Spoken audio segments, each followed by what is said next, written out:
Hello, I'm Eagle Gardens 1 on Instagram, and this is fucking talking shit with Eagle, episode 627. How you guys doing tonight? Hopefully, you guys have had a great Saturday. I've had a pretty good day myself. Looking forward to catching up with this gentleman, ATG, or otherwise known as Aaron the Grower. How you doing, my friend? You want to tell them how you're doing, and of course, where they can find you. Hell yeah. Thank you, Eagle. Yes, I'm doing great, man. I took a nap today to make sure I did this and was alive for it because usually I'm an early sleep kind of guy, an early rise kind of guy. But I am Aaron the Grower. I'm really happy to be here. ATGacres.com, ATG Acres on Instagram. And shoot, anybody can shoot me an email or DM if they have any questions.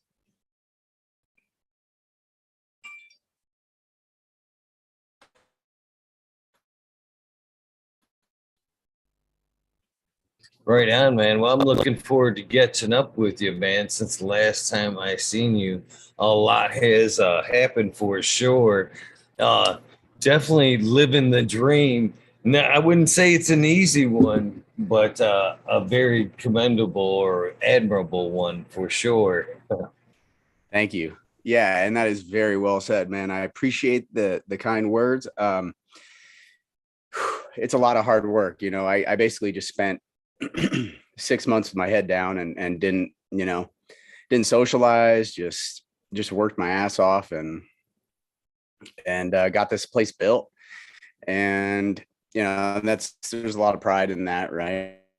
I built this everything from basically other than the metal building that the grow is in. I built all the walls, I hung the rafters, I hung, put the lights together and hung them, and the dehumidifiers and the mini splits. That was a hell of a project. Installing mini splits is something you got to kind of know HVAC a little bit, but then you got to really know it's basically one tier short of building a house, man. It's challenging, but I got three of them put in. One of them I had to call a tech for because not a DIY. Anyway, that's a long story, but the cool part of it is that yeah, I've pretty much built this by myself, and with the help of on and off my wife and a friend or two, and culmination of 16 years of growing and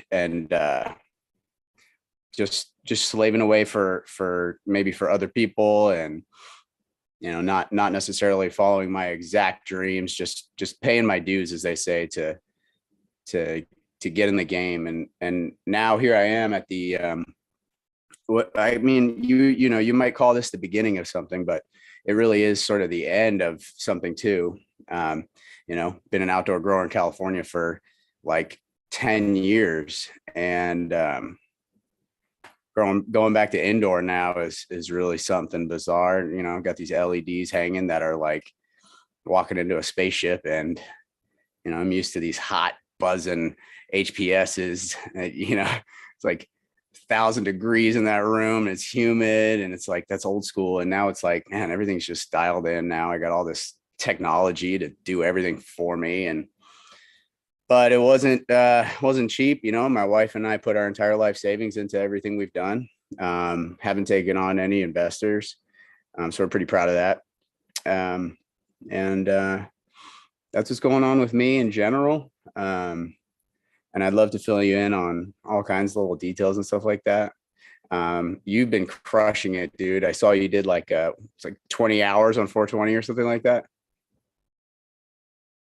I think it was a little more than. I think it was in the end more towards like probably 28, something like that. What? Oh my goodness. Look, it was kind of funny because at one point I had Duke Diamond was on right around, the finish line there. And he's like, well, when'd you start this? And I'm like, well, last night at 11:30. And he's like, and I think it was like 12:30 at that point. He's like, well, don't you think you've kind of like hit the mark? And I'm like, well, Still up. I'm still, still here. Fuck it. You're a savage, man. You're the biggest YouTube beast I know. You just kill it. You just kill it. I appreciate that, man. But I got a ton of respect for you, man. I've been watching you on Instagram and what you've been got going over there. Basically carving that land out from scratch and fucking making your way. And man, what not letting anybody in, doing it on your own. That shit's tough, man. Taking the whole dream out of your pocket and not necessarily letting anybody in. That can be very tough mentally, physically, all the way around. But man, again, another point where I'm super admirable about, man, because that can hinder the dream. And we've seen that happen throughout anybody that's wanting to take on like a large role. You know what I mean? We've seen it. Yeah, you know what I'm talking about. Over and Absolutely, over. dude. And that, quality always takes a shit in the bed when people go too big. And that's why for me, literally when I was like, all right, how big do I want this grow to be? I thought, okay, what's the maximum amount that I by myself can handle? In other words, like, if I need to thin a room, let's say, and I want to do a heavy thinning, how long is that going to take me? Well, it's probably going to take me 8 hours to do about 600 square feet if I'm doing a really good job. And so that's the size of the room that I made, because that's what I know I can do by myself. So this is like the maximum amount I can handle by myself. So my plan and sort of expanding and keeping quality, because that's important when you want to grow your business, and you also want to maintain your quality.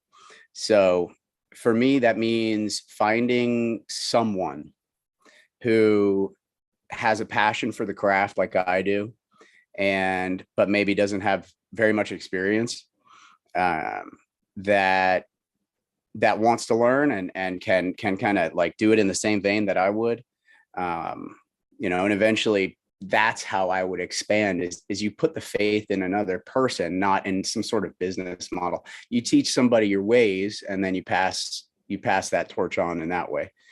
Um, so that's my plan with expansion.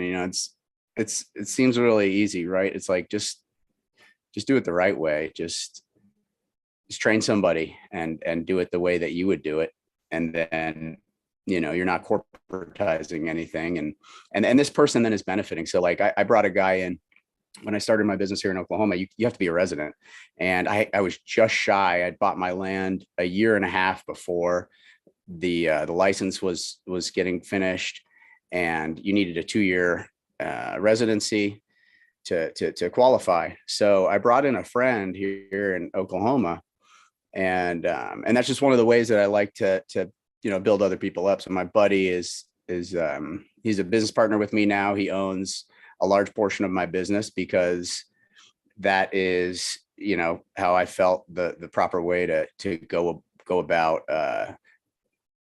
getting involved in Oklahoma. But he's not involved financially. He didn't put a dollar forward. I gave him a large portion of my business simply for being a part of my business and an Oklahoma resident. Um, you know, so bringing up others in the community in this way that sort of sounds like a franchise, but it's actually more of a community.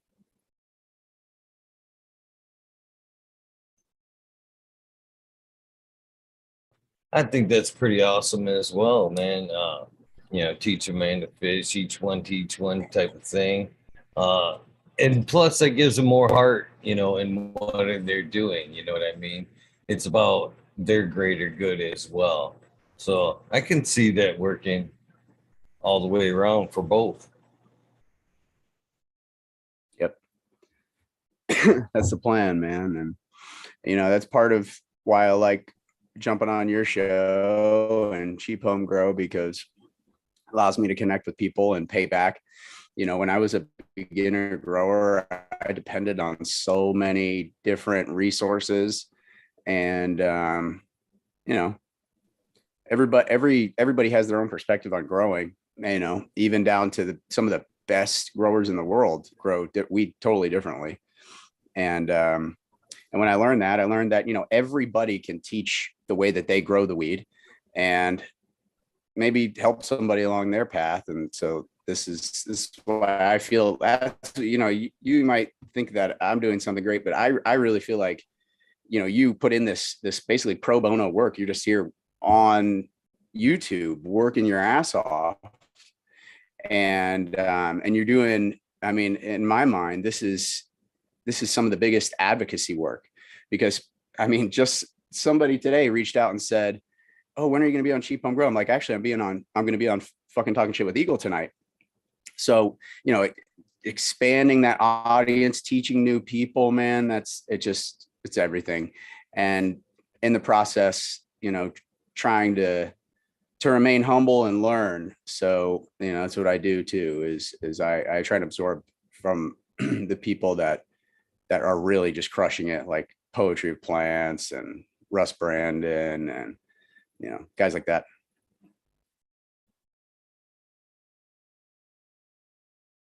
Some very admirable folks for sure. How has taking on Oklahoma been as far as our environment and all that? You said going from outdoors into in is quite the swing all itself, but to change up different lightings, like you said, to go from, you know, the sun to LED, the double-ended fixtures there, you know, there's a little bit of a learning curve there. How has all that been so far? So far, I've been pretty lucky. I did when I first got my LEDs, I turned them up way too bright, and so I learned that these lights are crazy bright, and with LEDs, you can't. It's the hard part is that there is a max. In the old days when we ran those 1,000 waters on the high pressure sodium 1,000 waters, and a lot of people still do. It's not old days. Now they're dual ended. It used to be single ended, but they were. Oh shit! I just lost my train of thought. Hold on, let me take a bong rip. What was I saying? Something about The different types of lighting and how you're acclimating indoors. oh, basically. that's right. You don't have to run them as high. Yes. Thank you. Yeah. So you're running these lights and you're trying to pump them as hard as you can. And you're going to put them as close to the canopy as you can. Dude, these lights, I got them at 70%. They're up on the freaking ceiling. And it's just, they're chilling. The plants are happy. And it's, you know, I'm running like the upper 400s on the micro. It's a brand new ball game, but there is a cap, right? So with the LEDs and all that, you got to be careful because you're playing in the optimum and upper levels of what the plant is capable of and what your soil is capable of. So if your nutrition isn't dialed in, those lights will beat the hell out of your plants. And vice versa, right? Like, and so you got to be careful. So when I first put those lights up, it was just blasting my plants. I got this leaf curl, everything was just squatting down. So I turned them way down and they just bounced right back, got big old leaves. And I just been cranking it up ever since. Just cranking it up. Shout out to the chat. I do see y'all. I got the little dual screen here. So I can take questions here and all that. I cross my I's, dot my T's. Right. So it is a little bit of a swing growing under the new LEDs. I think they are quite powerful, and as you said, man, they are definitely pushing the plants harder than indoors than we ever have pushed them, which makes me kind of wonder about a lot of things. If there isn't, kind of like you said, too much line, basically. I think Lost Leaf initially tried to warn us about that when he was preaching the daily light integral type thing. And I think that's very true, man. I've been listening to probably say his name wrong, but Joe Petty.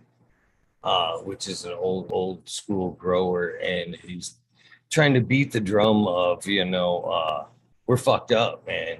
We've been taught to push these plants for more. Well, I think in some aspects he's right and he's wrong.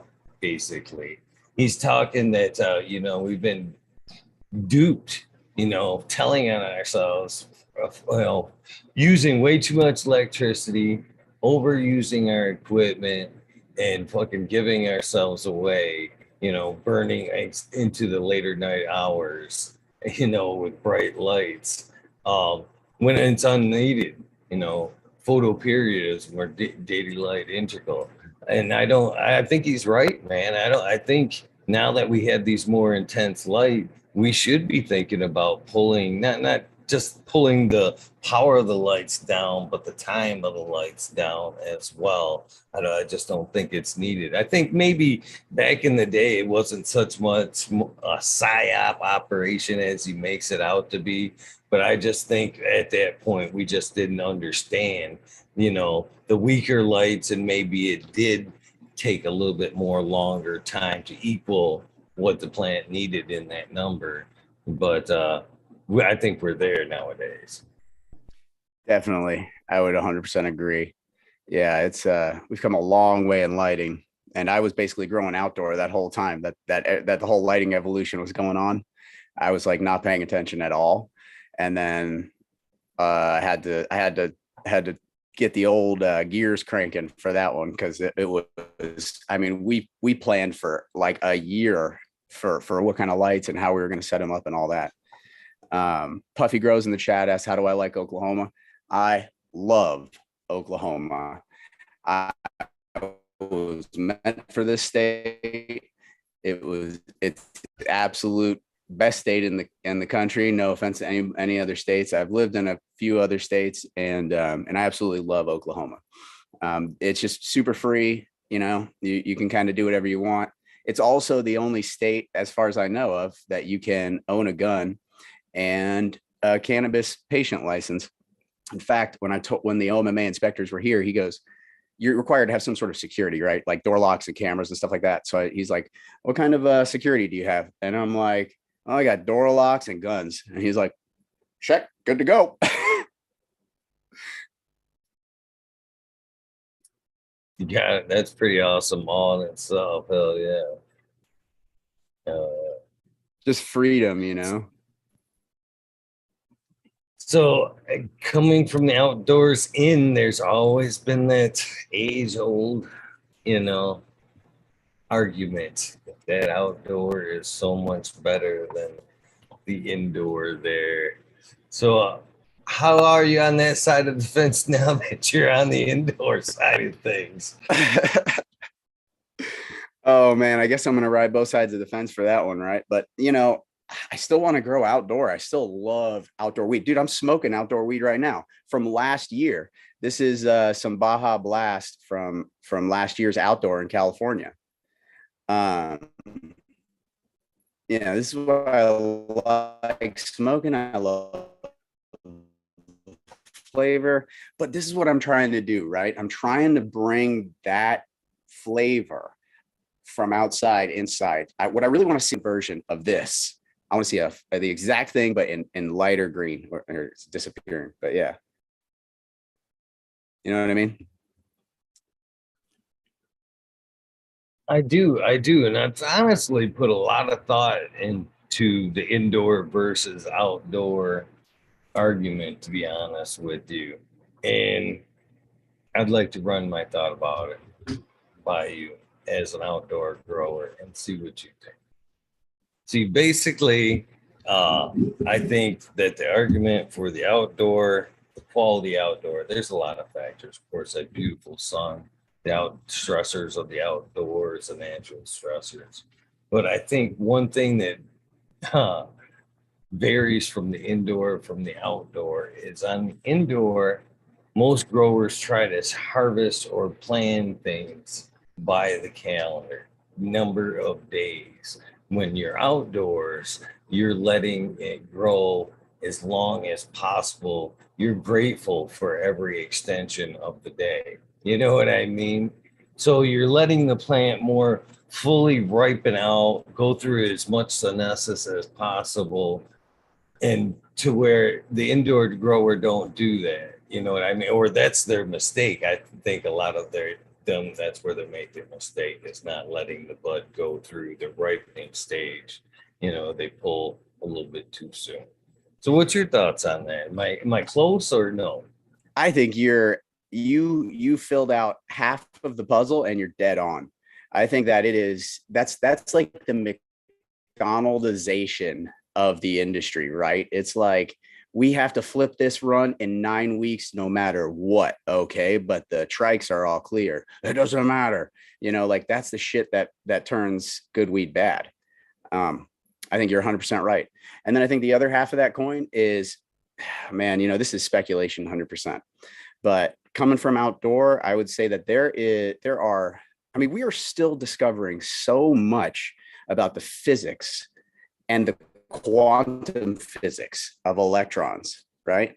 Like what is actually happening with photons and electrons when they're traveling and hitting our plant or not hitting our plant, all kinds of stuff. So I think this might sound crazy, but I think that we're going to discover scientists will discover something in 20 years where they're like, there's the secret photon or something, right? They're going to call it the secret photon. It's going to be a something that indoor lights can't give or haven't discovered how to give yet. That's the other half. That's my input. Yours is more realistic. Mine's like way out there.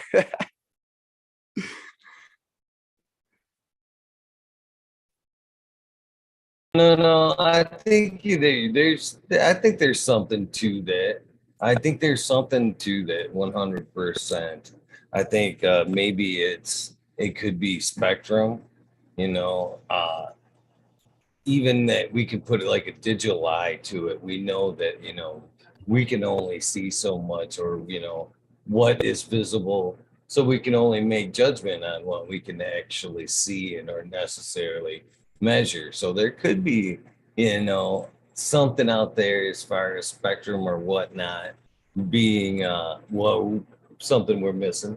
I liked that Kevin Jodrey at one point kind of put it to there's almost like information in the plant, in the light. You know what I mean? There's something else coming with in that light spectrum, not just light. You know what I mean? Information packet. Yeah. Yes. Yes. I've heard that expression, information, that photons are actually that DNA is information packets, that basically everything that exists is an information packet, and it transmits via whatever spectrum it does. And just because we can't measure that spectrum or don't have a scale to measure that spectrum doesn't mean that doesn't exist.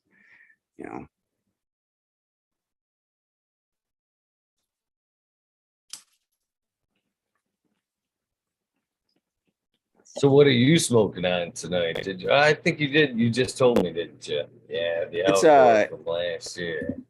Yeah, it's the Baja Blast. Show you again. It's pretty nice. This is I popped 10 seeds and I kept 3 females for outdoor last year, and they're from Creature Ravine Gardens. So it's Baja Blast. I think it's like a lime crush.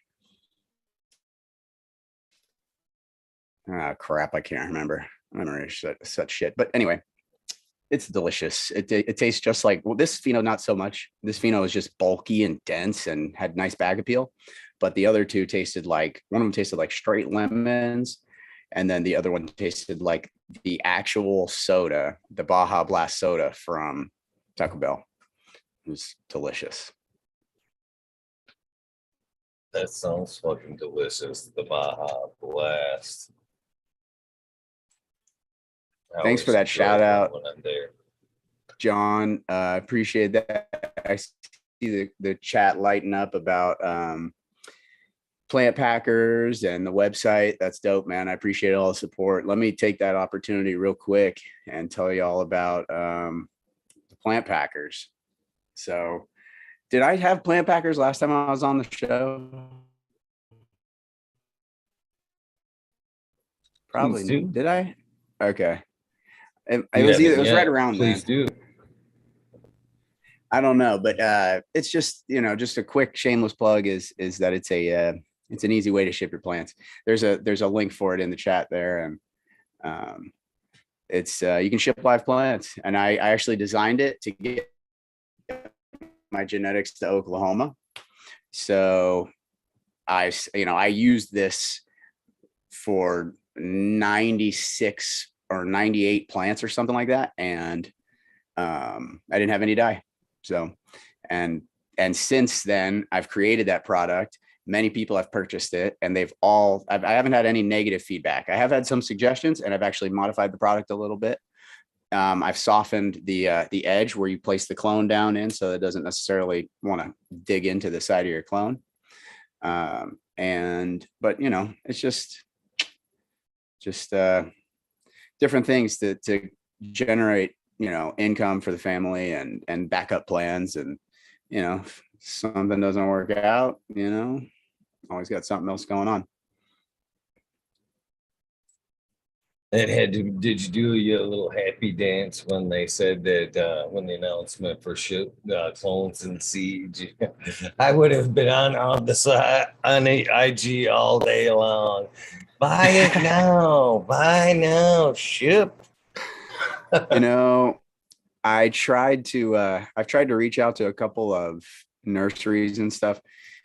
The only problem is everybody wants to design their own packaging, because it's super easy to have this really cheap thin plastic made to mold made to fit your clones and stuff like that. And you can have individual clones, and that's what people want to sell, one clone at a time. Mine fits 3 to 6.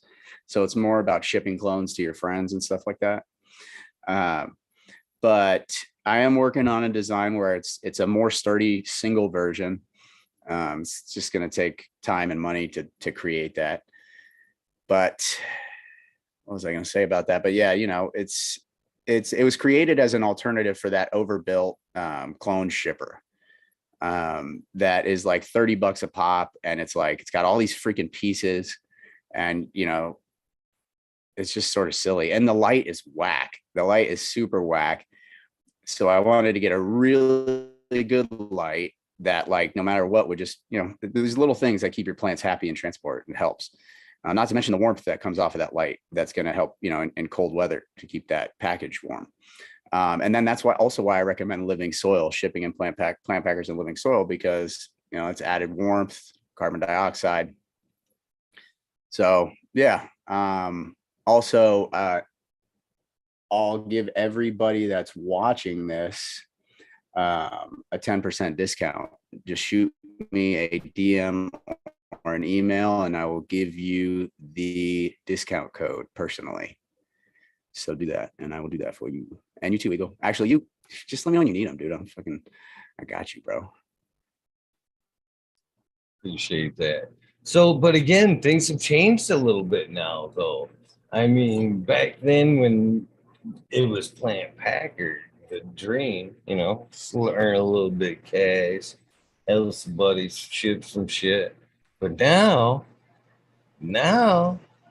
you could fucking actually pack them with genetics. You're right, but here's the thing, bro. And if you do that, will you call it this name? You can call it Plant Packer Medicine Cabinet. It's kind of perfect, right? Dude, it's just, what sucks is I've been an outlaw my whole life, to be completely honest with you, right? I've been growing weed my whole, since I was 14 years old. And now that I'm in Oklahoma and I'm doing shit legally, I'm so scared to fuck around with anything that could get us in trouble, even if it means that obviously I could ship clones and not get arrested, but I'm still risking my business license. So we are looking into a hemp license to be able to ship genetics to other licensed hemp farms, but that would be different from our cannabis business. It would be like a nursery business. It's for hemp. We sell clones and stuff like that. But I just don't want to do anything to jeopardize the legal business and, you know, my family's safety and shit like that. Can't have the risk of raids anymore, man. Before I left California, fucked up shit. Such fucked up shit, dude. I had to move my wife and daughter to her mother's house because they were doing raids in my county after they had said, you can go ahead and plant, right? Okay, they said, go ahead and plant your garden, 600 square feet. We plant our garden. And then on May 5th, halfway through spring, they say, oh, you can only have 6 plants. Well, I went, okay, well, we got to eat. So fuck that. So you guys go to, you know, your mom's house. So you stay there and I'm going to fucking do what I do here. So I stayed up in the mountains and and that wasn't the first time I've done some crazy shit like that, but that was the first time having a kid doing some shit like that. And just fucking, bit my nails and got through this harvest. This is that harvest. Actually, wait, was it? No, it was the harvest before that. It was the harvest before that. This was from 6 giant plants. So I ended up bending over and doing it and growing 6 monster plants the next run. But nonetheless, the run before that was had to be totally outlawed and fucking crazy. It's like, it's just fucked up what they're doing to people out there. People think that growing weed in California is legal. Yeah, well, growing a little bit of weed is legal in some places, but for the most part, you're just subject to buying weed in the dispensaries, and it's mostly trash.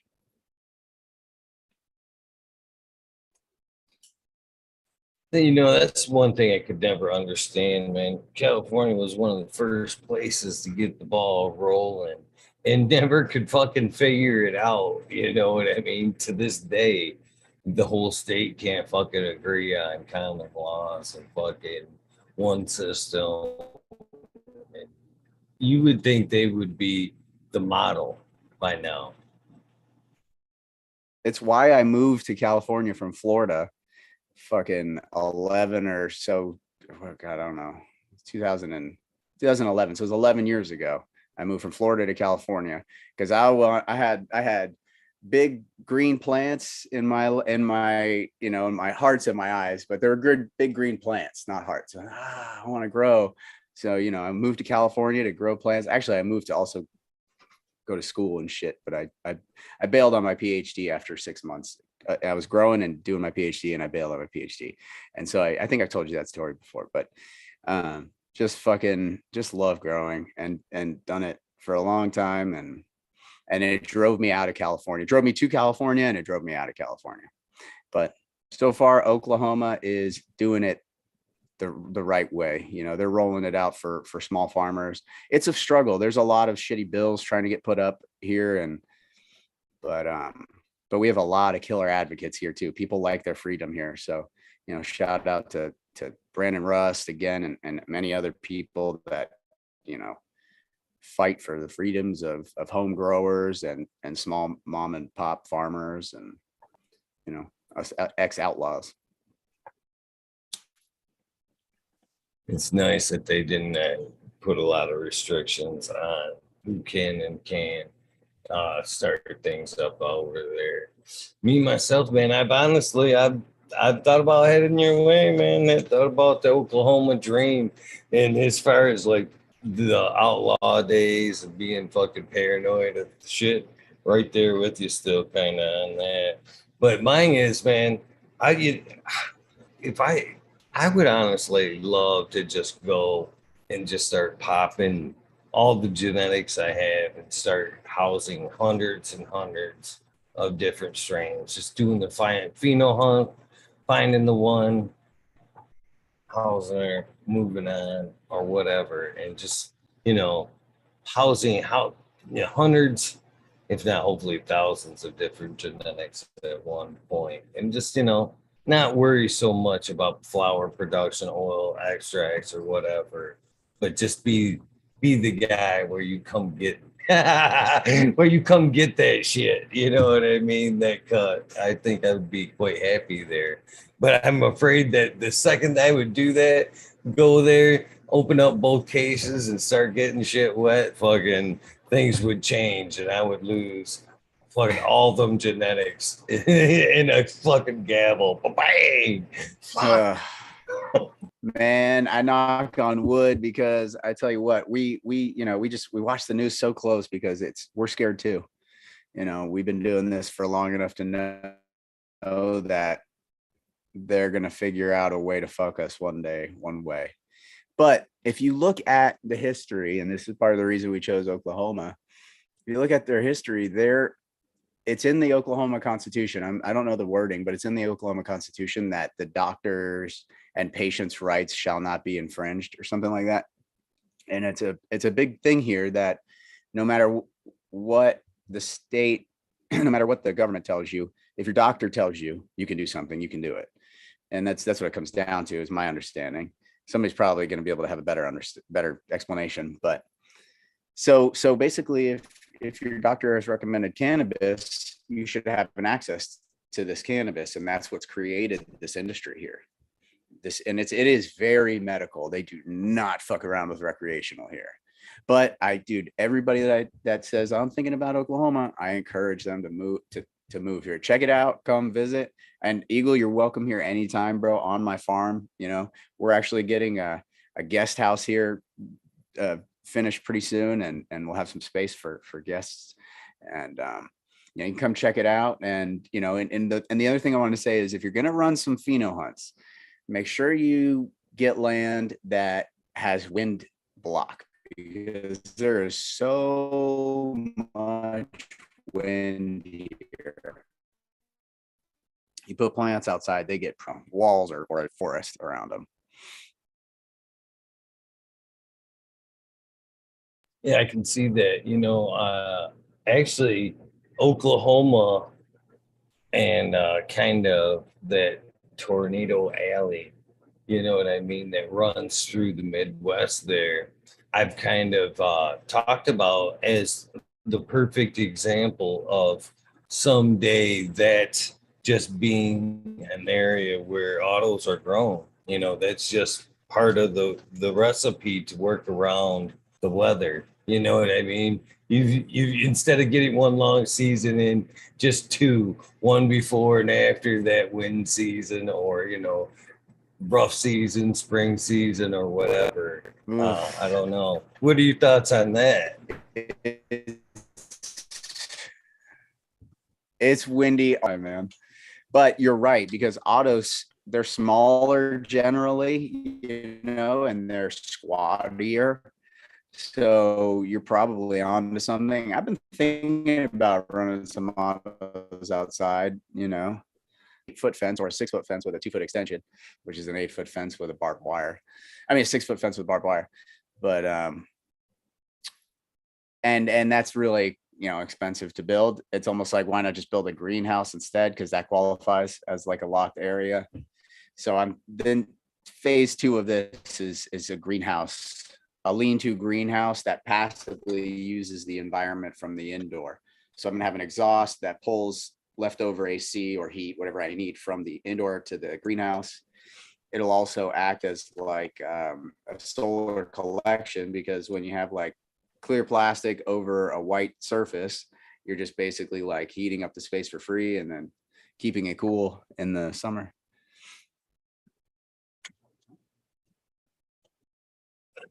I love Chad. What are they doing? Well, I will try not to taint your episode with swear words. No. Puffy Groves, his comment there. How come? I'm not scared, Puffy. I'm not scared. Wait, I missed it. Where is it? He says basically, don't be a sissy. Come see how simple folk live. Yeah, buddy. It's and it's just a real satisfying way of life too. It's like I learned how to weld. I've only learned electrical in the last 2.5 years, but I wired up this whole fucking place myself, dude. I hot tapped the 600 amp transformer. You know what I'm saying? That's like shit That's regular electricians wouldn't touch necessarily. that's a lot of power right there. You definitely go down. You can make a mistake there. That's for sure. Oh So are yeah. you And locked in indoors there? Can you be indoor, outdoor? you can be indoor, outdoor, you can be whatever you want. You just have to have a fence around your outdoor if you're doing house. Right now. Yeah, I can agree like that as well. It becomes more and more inviting. Dude, I'm telling you, you got to come out here. At least take a visit. Maybe come out around one of the events. You know, there's all these events going on. We're going to I'm bringing a couple of my guys from my crew to that you know, these are guys. One of them obviously, you know, like I said, owns a business with me, and then the other is just an old longtime friend. We're going out to the Turp Float, Oklahoma. It's in August. You should look into it, see if you can make a trip out for it. And I'm gonna be kicking it with Red Dirt Raised Oklahoma, and you know, this Russ Brand. There's lot of really cool people. Hermetic Flower Company, a lot of good people going, and a lot of good bands.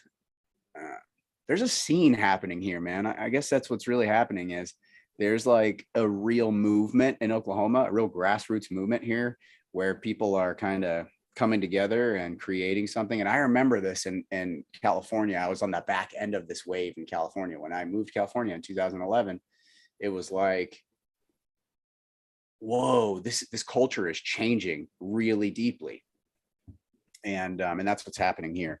And so it's really fun to be a part of it and on the early side of it, and maybe have a bigger part of it.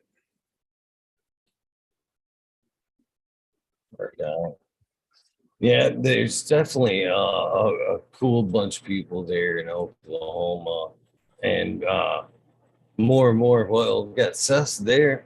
Sus, this guy 79 there in chat. Another Oklahoma guy there. He was trying to get the Vets Grow Cup going last year. Hell, I almost came out there last year for that. Yeah, dude, you'd have a place to stay on my couch. Right down. Yeah, country folks definitely know how to party. That's for sure. So I can definitely see that to be a good time. Yeah, a guy with a name like Eagle, he'd definitely get along here. Oh yeah. So I guess I kind of hinted to it though. What has been some of the challenges from coming indoors to out? Did you have to get your own soil cooking? Did you buy something that was ready to go? Uh, how difficult is it to get it started from scratch there in Oklahoma? Man, let me tell you, it was me, my adopted dad, and my wife, okay, and my daughter and our dogs.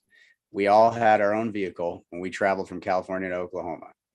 My, let's say, you know, my what I call him, my adopted dad, let's just say my dad packed his trailer and his truck full of my soil. He actually ended up destroying his rear diff because of it, but he packed his shit with all my soil. And then we packed, you know, I live in a 45-foot trailer. We packed it full. It's got cracks on the frame. It's all bent because we overpacked it.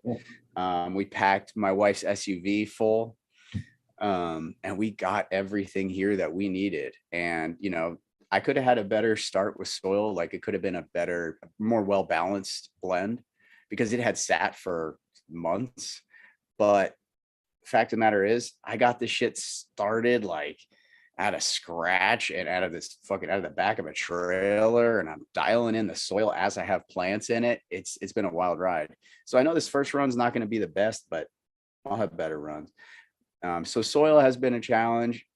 I'm looking at getting some more soil because I'd like to do a higher plant count, smaller plants. than what I have going now. So not so much training and stuff. And then, in terms of IPM, I would say that would be the other challenge. Here's a tip, grower tip. There's a different degradation rate of any pesticide you're going to use, or, organic, especially between outdoor and indoor. So when you're spraying, let's say, pyrethrin outdoor, it's going to be good for 3 days, maybe 2 days if the sun's bright. But if you're spraying it indoor, it's going to be on the plant for 4 or 5 days. So you can oftentimes relax your spray schedule a little bit. And that was a little bit weird for me. I was spraying on this really tight schedule, and I'm like, man, do I need to be doing this? And I started thinking and doing research. I was like, oh, duh, I don't need to be doing this shit. I need to be slowing down. And, I haven't had any bug problems yet. And I did see some russet mites, but, it's basically, they just get swept right out with the old, preventative measures. And those have been the biggest challenges. It's been really nice. Since you asked about challenges, I'll say it's been really nice. The other side of the coin, walking outside of my house and going into the grow 5 feet away. I can hear my daughter like playing in the barn, like when I'm in the grow. It's pretty freaking sweet. And there's no other state, I don't think, that you can have a live-in farm like with cannabis. You can't live on your farm in most other states. I'm not going to say any, but as far as I know, there's, you couldn't in California, and you can't in a couple other states. So. Well, that stinks, man. But that is definitely an awesome perk. That's for sure. To be so close to the garden and the family, to have both beautiful things all in one place. To be honest with you, all your worries, all your cares, all in one spot. That's pretty awesome. Yeah. No escape either. Man, that is a very true statement there. Man, I gotta give you some credit, man. I'm tugging that fucking soil across country there, man. And that makes me feel a little bit better about being a little bit of a pack rat, man. When I moved up here, man, I still got fucking wood shorts, maple, oak, cherry, shit like that I guilt myself into dragging fucking couple hours up north. But man, you must have really had a fucking bond with that soil to fucking hump it all the way across country, brother. It was hell, but it was worth it because soil is not cheap, and you never know who you can trust and shit. And I've been building that soil for a very long time. So I just couldn't let it go. It was an emotional thing. I had to take it with me. It's my teddy bear, That's awesome, man. That is fucking awesome. That is, man. That's so do you feel like you brought a little bit of the terroir with you? Exactly. Yeah, that's the goal, is that, California doesn't get my weed anymore. They don't. Oklahoma gets it. So, and I brought that shit from California to Oklahoma. You get that California terroir in Oklahoma. So I forget who it was. I think it was Dirty Ho. Dirty Ho Gardens in chat said she wanted to talk prices there. How are things in Oklahoma? When we talk part of the dream, that's most certainly part of the dream. How are things? Is the market does seem a little bit saturated as it is reflected on prices super badly. It is. I would say that there's a pretty dramatic effect, but there's a very clear divide happening between cheap weed that's grown by people who don't know what they're doing versus good weed that is grown by somebody who cares about the patients. And that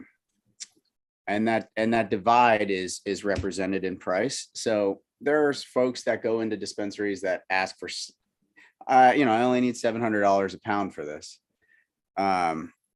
Because I don't know why, but maybe they grow 100,000 pounds of it, right? So they don't really need to get a lot. They have a lower over. They can charge less. But for me, my wife and I spend a lot of time on this. We believe that we're creating better medication for people, and we're not just going to dispensaries with a turkey bag in a duffel bag, letting them sell our weed in plastic containers that's like slapped with a typewriter printer. We are designing jars and labels and creating this boutique look for consumers that's like comparable to like craft wine. When they get their hands on this product, it's clear that it's better.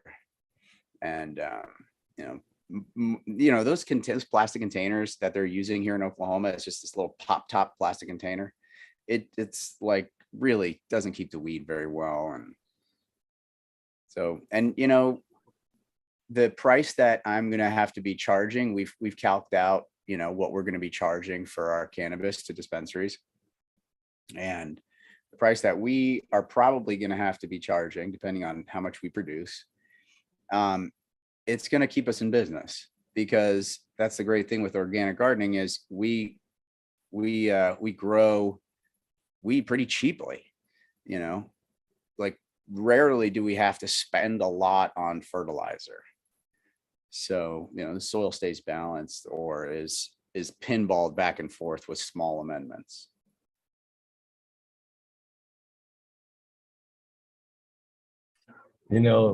That's pretty awesome. I kind of chuckled there. That could be fucking part of the commercial, man, someday for ATG Gardens there. Acres, but it should be gardens at one point when it's huge. No, you want acres. Acres is more right. But quality is such a concern here.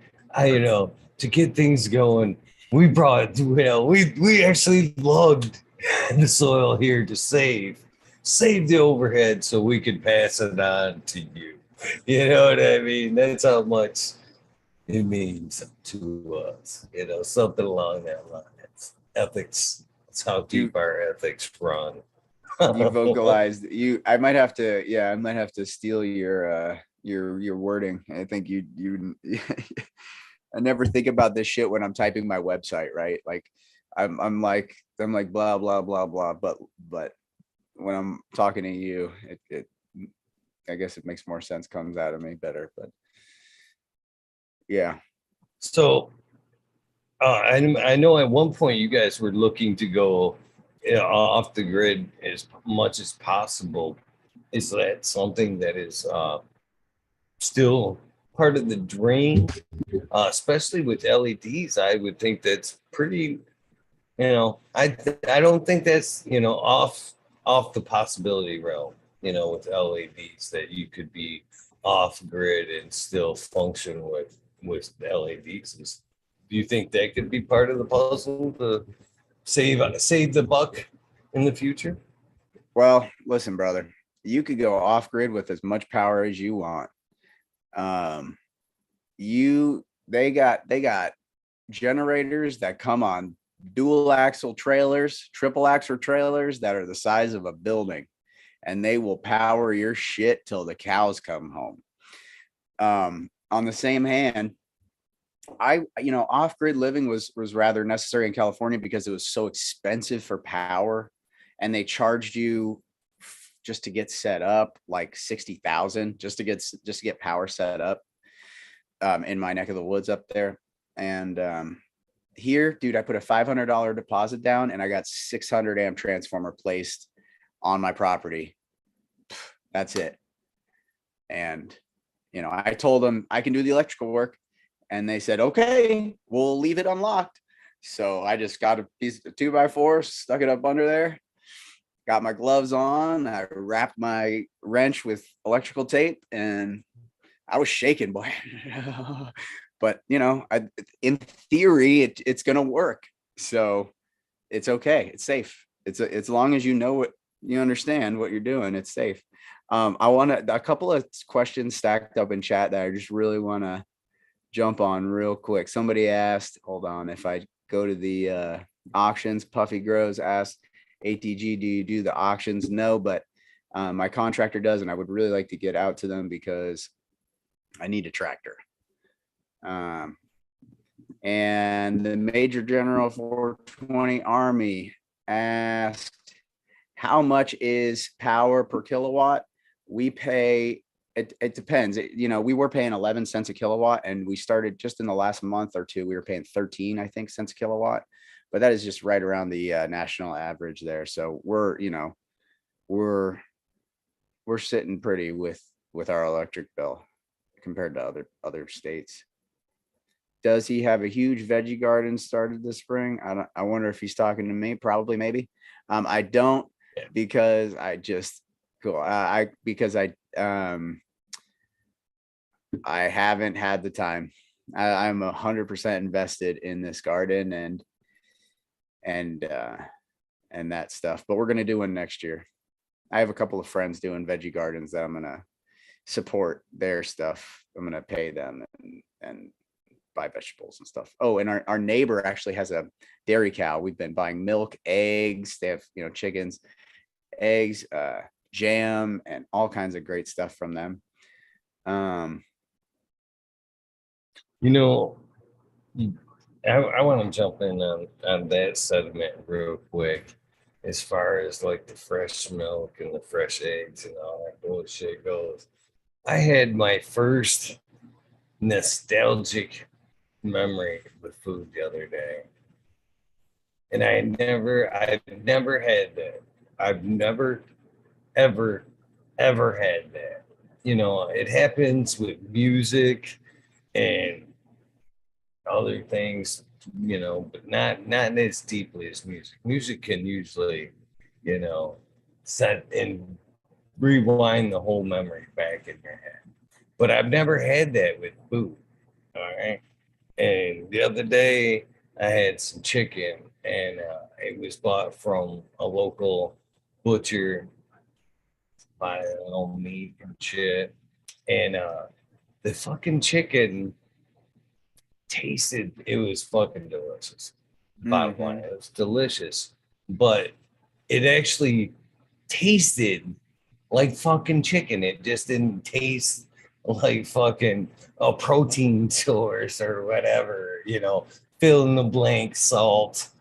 It tasted like chicken, and it just, couple bites into it, man, it took me back to like when I was a kid. My dad, who, like, our main meal was like fucking chicken, man. That man barbecued, that fucking fired up that grill with barbecue chicken any fucking day he could. And it just had that taste of chicken that I remember as a kid before all the mass, you know, production and additives and shit. And like I said, I had never had that until the other day, and it was from local source meat. Hell yeah, dude. I'll tell you what, I completely agree. First thing I noticed when we got to California was the meat is, I mean Oklahoma, is the meat is better. It tastes better. My contractor just so happens to also be a, man, I'm going to start sounding country if we keep talking about Oklahoma. My contractor is a beef farmer, and he does Texas Longhorn, and they are just beautiful beasts with big long horns. And so he keeps 3 of them on my property. I have 2 cows and a bull, and we had one give birth here, and calf didn't make it. It's been real ass farm shit going on here. And what else? So he beef farms, and the beef is so delicious, man. It's like they care about what they feed their animals. They have a balanced diet. This guy balances his cow's food the way I balance the soil in my grow. He's like, okay, they need a little bit more protein, they need a little bit more fiber, they need a little bit more, and then they have these cubes that are like vitamins, and it's like, so they just go back and forth, and then they also graze the land, and it just makes it taste better. It's so much better. It's juicier, it's tastier. I'm getting hungry just thinking about it. That's awesome. You know, I often wonder why fucking the doctor doesn't do that shit with us, to be honest with you. You know, they're so quick to just write down, you know, when we go in there, what's wrong with you? Script. They don't necessarily look at you and fucking, let's see here. Says you're deficient on all this shit. Why don't you get a little bit of this and a little bit of that and come back and see me next week? And this doesn't work, and then we'll talk meds next week. You know what I mean? Yeah. Yeah. No, it's a dude.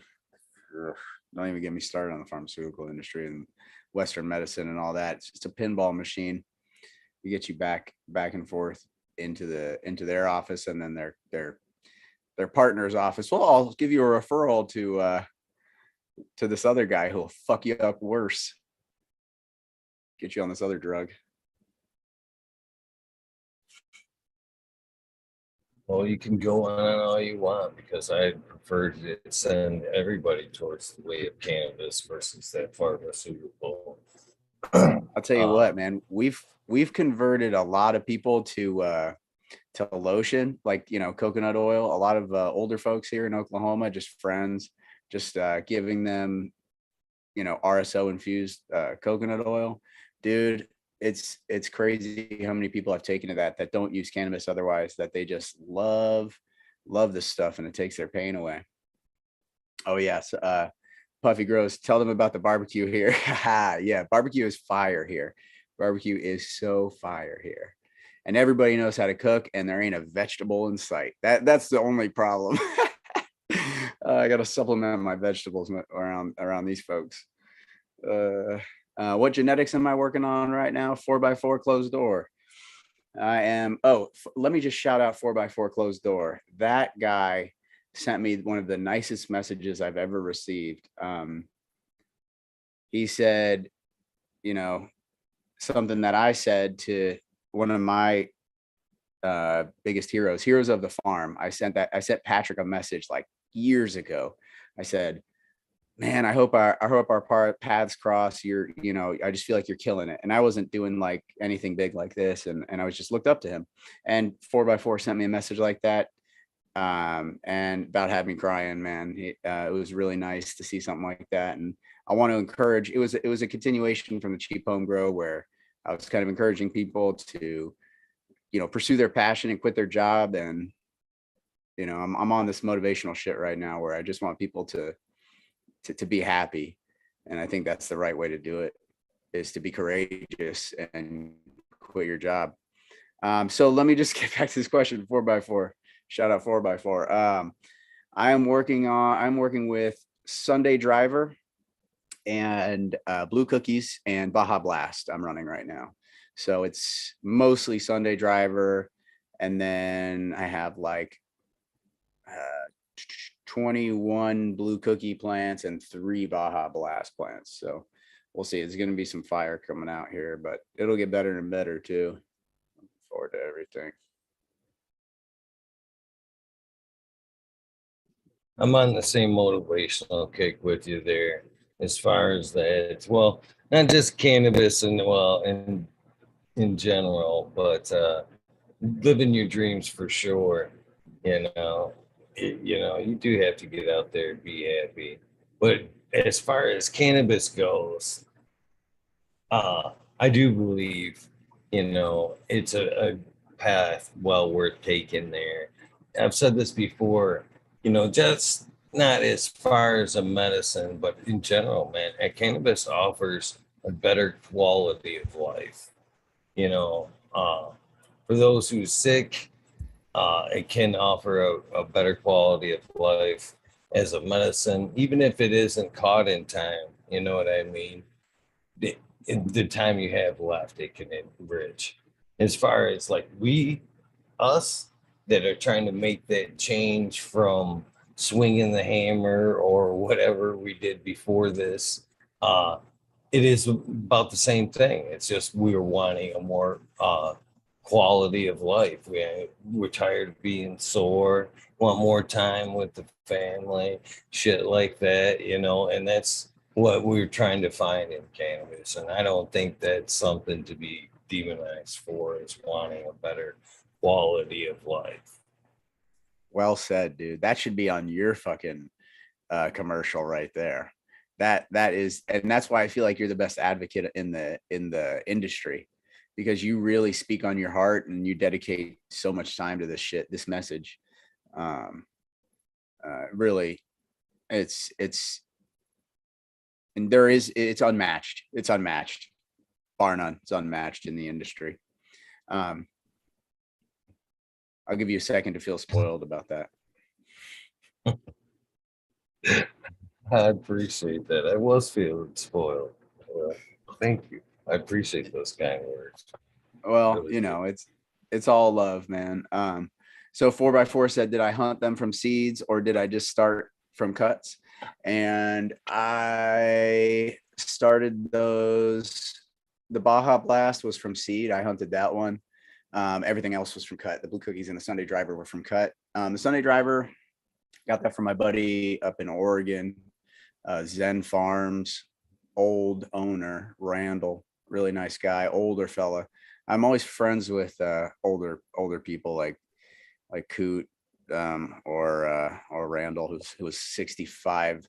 Well, I haven't even talked to him in like a year and a half since he retired from the business, but got that one from him. And it is actually a Black Sheep Farms Sunday Driver cut, so it's hunted by black sheep, but it has a lot of history, so I thought I'd tell it real quick.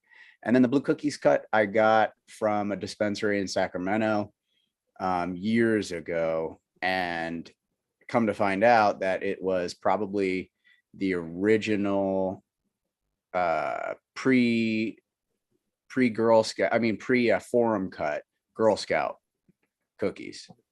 So, but I guess it was AKA Blue Cookies, and so that might be that cut, and that's what I suspect. That's what other people have told me about it.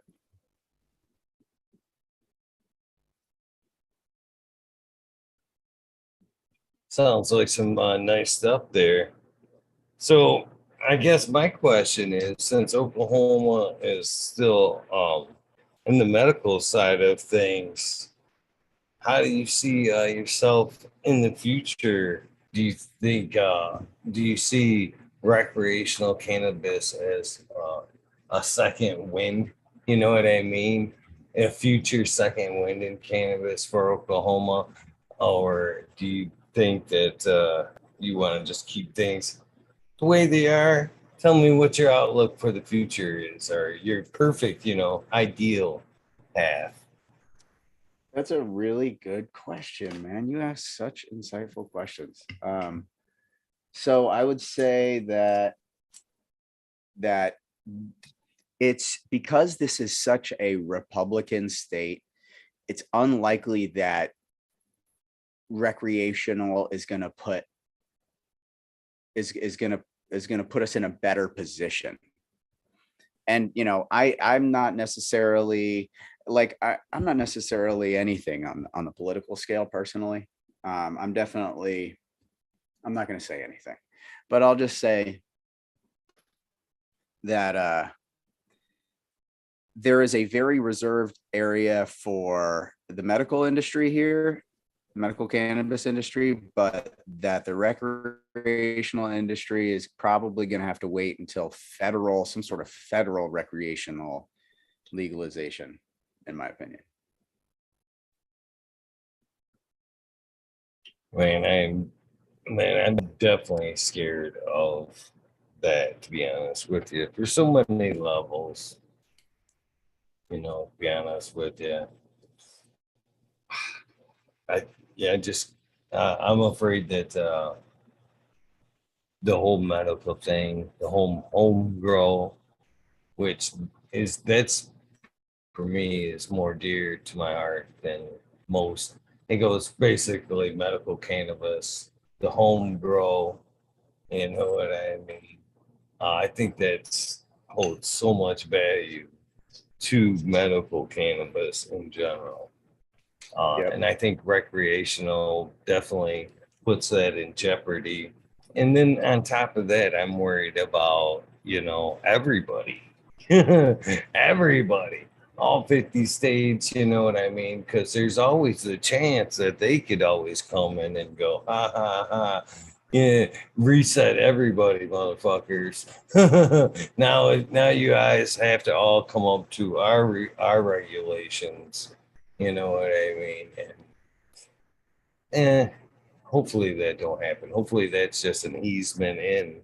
But moreover, I'm worried about the medical side of things. I mean, you're not wrong, man. That's what happened in California. They encroached right up on us. Like I said, dude, that terrible story about them saying planting 600, go ahead, plant your 600 square foot, and then only 6 plants now. That shit was real, man. And they were raiding people. They were separating children from their parents.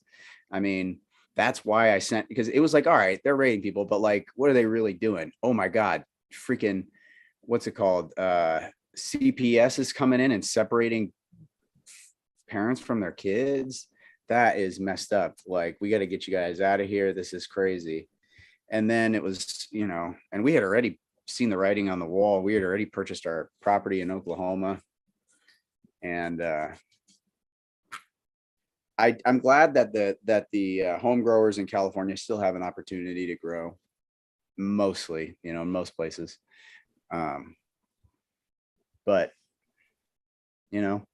access to fertilizer and different supplies, it's getting hard, at least for me.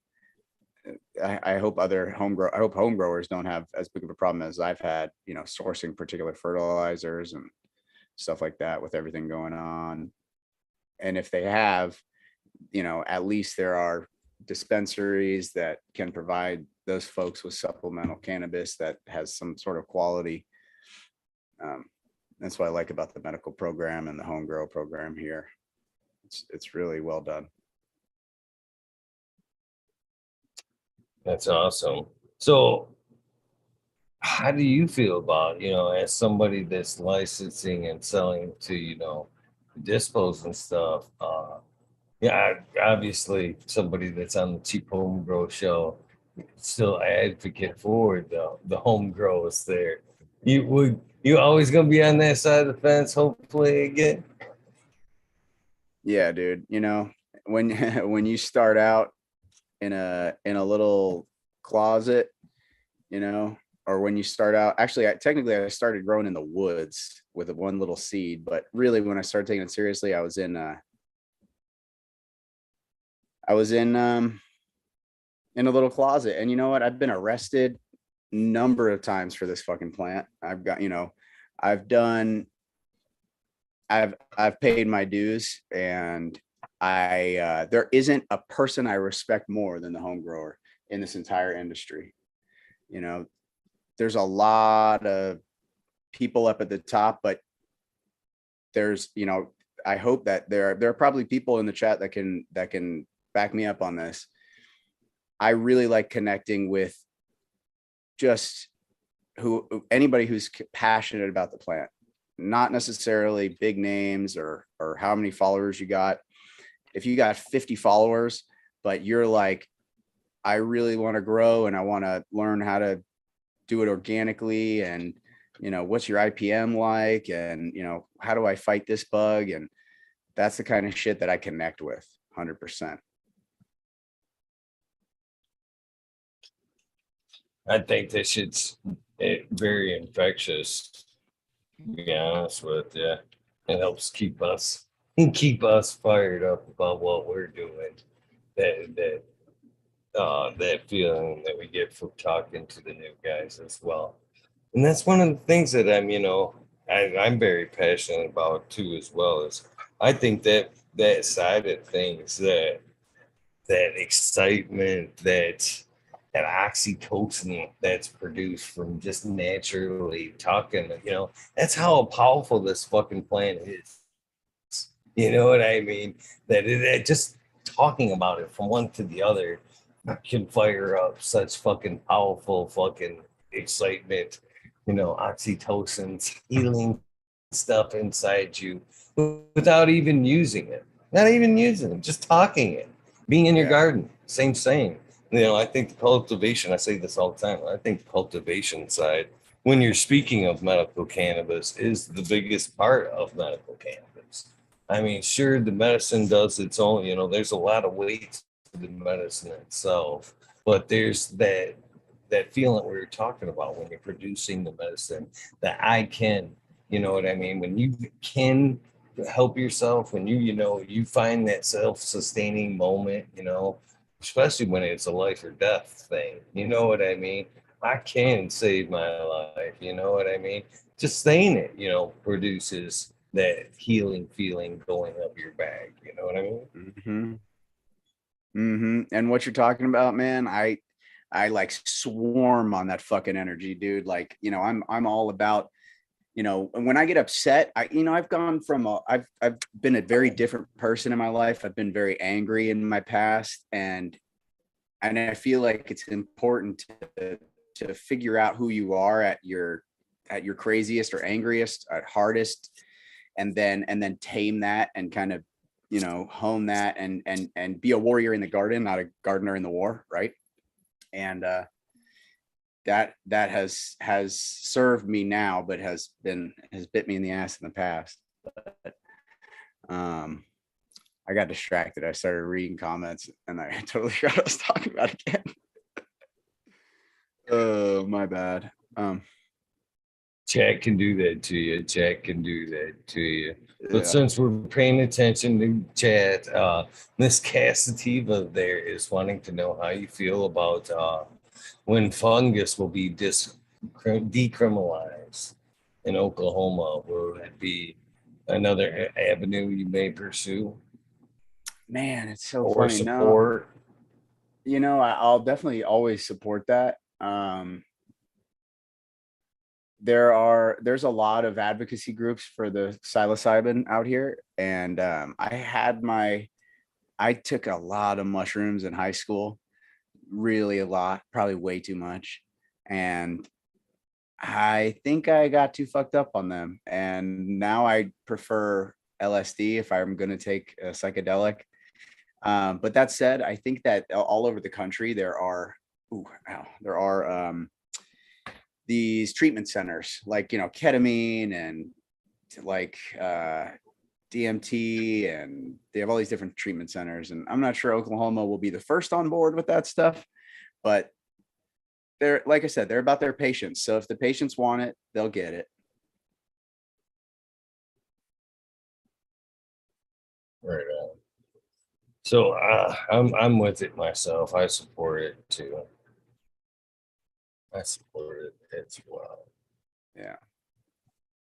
There is I saw a really cool Instagram. This guy grows morels inside. He's got them in these bins. Oh man, that's got to be a really cool business to be a part of. So I guess this is a good question here. I know you're pretty organics is pretty near and dear to your heart, I'm sure. So are you starting to worry about the outdoors now? And I understand that you're not necessarily growing out there now, either gardening or cultivating cannabis, but are you thinking about regenerative steps that you can take now to put in place that will benefit later for cultivation? That is a really good question. So yes, I'll give you a couple of examples if I can keep my mind on track. Um, I have a French drain put in for all of my runoff for my flower room. That French drain feeds out onto the south side of my building where I will have a lean-to greenhouse. So the plan is to plant plants directly into that soil where there's a French drain underneath it, so those plants can kind of root down into this runoff. So I hopefully will have plants that I don't even have to water back there. That's one way. Then another way, I have my dad has a sawmill, and so the plan is to start a hardwood forest. In that I have like 12 acres here, and there's already like a healthy forest on it, and I'm gonna kind of like go through and cull some stuff and seed some stuff, and see if I can create like some wood for wouldn't be for me, but it'd be for, my kids could build their house out of these trees. And if I teach them how to use a sawmill and stuff like that when I inherit it. So yeah, I could say you could call that regenerative, I guess. I'm just trying to work off my land. What you smoking on, dude? I am smoking on a little BBQ Gorilla from Empire Breeding Co. I like it. It's pretty good. You said it's a BBQ Gorilla? Yeah. That's his Face on Fire times his Real Glue 4. I'm pretty sure that's what that. Gotcha. That's fire, probably. Pretty tasty.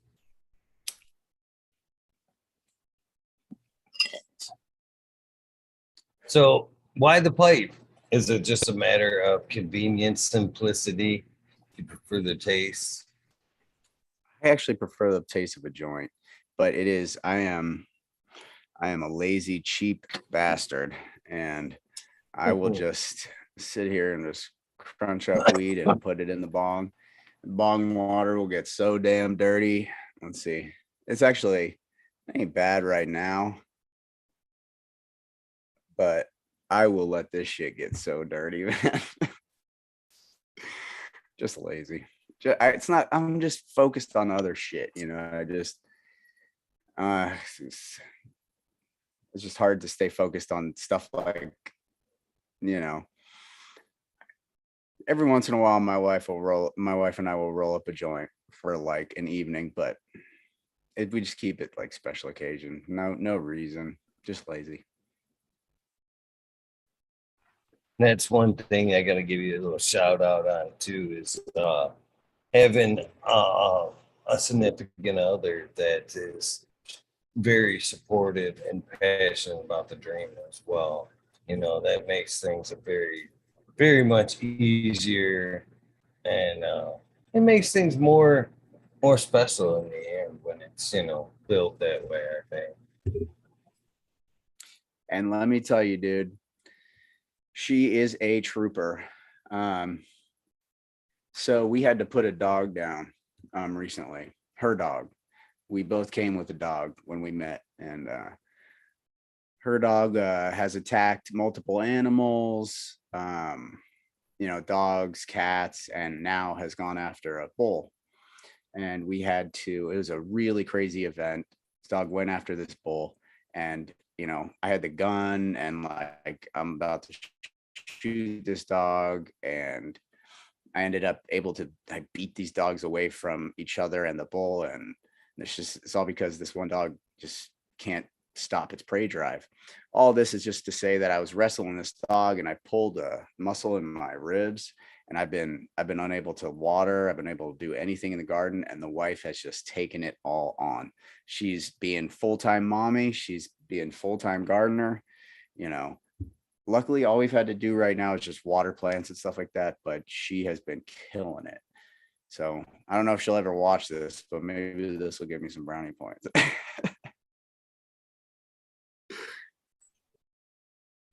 That's pretty awesome to have that kind of support and partner. So shout outs to both of you guys. Hopefully she does watch. So you gotta love the water only. I have been in cocoa many years, and this last year, as you know, we talked about on a cool episode there, the switch. And I'm still in the dirt, still very happy.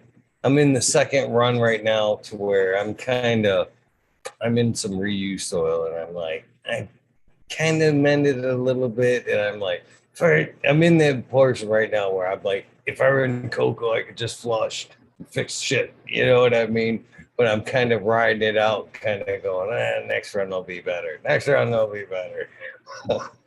Well, so what's going on with your living soil? You're not getting the same kind of production you want? Yeah, basically, I think I added a little bit too much, and she may have been a little too hot. Yeah, um, I played a little mad scientist instead of maybe just letting it ride a second round, which would have probably been the more wiser route.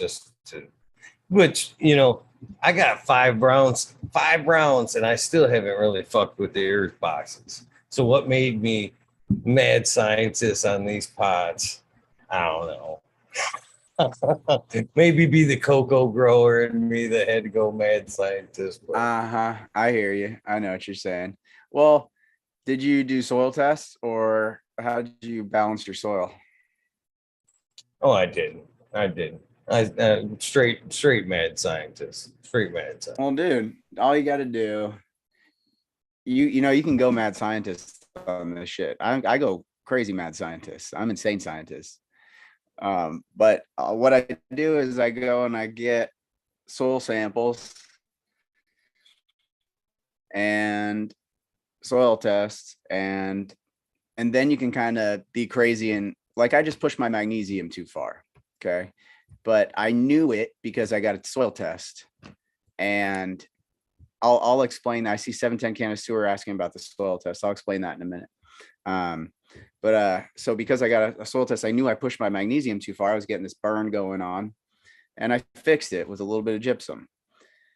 So soil tests are the best way and the cheapest way to balance living soil. Logan Labs will test your soil for $60, and there's a lot of guys out there that are even smarter than me that'll do soil analysis, but I offer soil analysis too. And I charge $60 an hour or $60 a test for if we're doing a soil analysis test. And it's really straightforward. Once you learn your own parameters, it's not like you'll be paying somebody forever to analyze your soil and give you feedback. I mean, you'll always be paying $60 to Logan Labs to get a soil test, but you can learn to analyze your own soil and what to add to it to fix it. And it's really, it's not that hard. And it takes this, like, it's almost like being in a spaceship and getting and going for a spacewalk. It is the difference of actually putting yourself out there and potentially fucking something up or not, like you did, like you potentially maybe fucked something up. But potentially with a soil test, it'd be a grapple hook for you, and you could be more grounded and understand your soil and have some better results. And a lot of people have said that the quantity goes down a little bit, even with pretty optimal organics. But in my mind, I really want to see quality. I really want some tasty ass weed. And even if it means I grow 85% of the weed, it's tastier, I'll do it. It's worth it for me.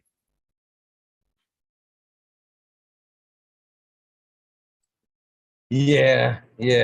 I definitely will get there at some point. Well, just hit me up, dude. I'll help you. Obviously, I'll do it for free for you. We all do what we do for a reason. You know what I'm saying? You gotta respect that. But at some point, I realized that the one and done type attitude. Well, I realized that a long time ago. It's just silly, But I want to be more knowledgeable about using soil as I go forth, I don't think I'll be as weak as I have in the past, just to revert. And that's what's happened. You know what I mean? That's what happened before. You know, when I came back here because I used to grow in an attic type space, an upper grow. So weight was always a thing. So I probably told you may have heard this before. That's what got me into the cocoa. So when I came here, the first thing I thought was, hell yeah, I'm back on ground. I'm going back to soil and shit, make things a little bit easier on myself.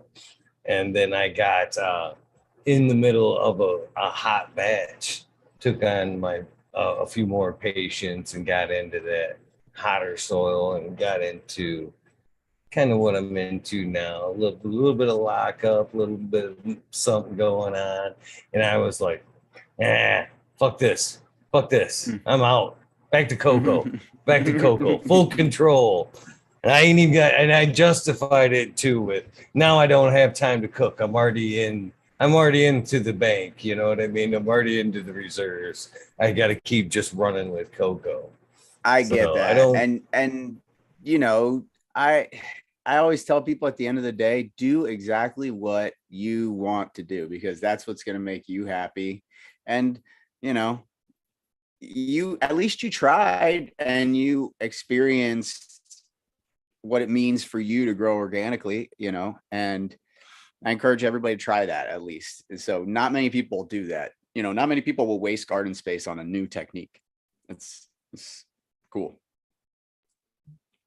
well, I guess another obstacle I guess I need to come over is, and I could be fixing, right? I could avoid it or helped eased my problems right now if I would have probably been a little bit more braver and, maybe try to seek a little foliar help. You know what I mean?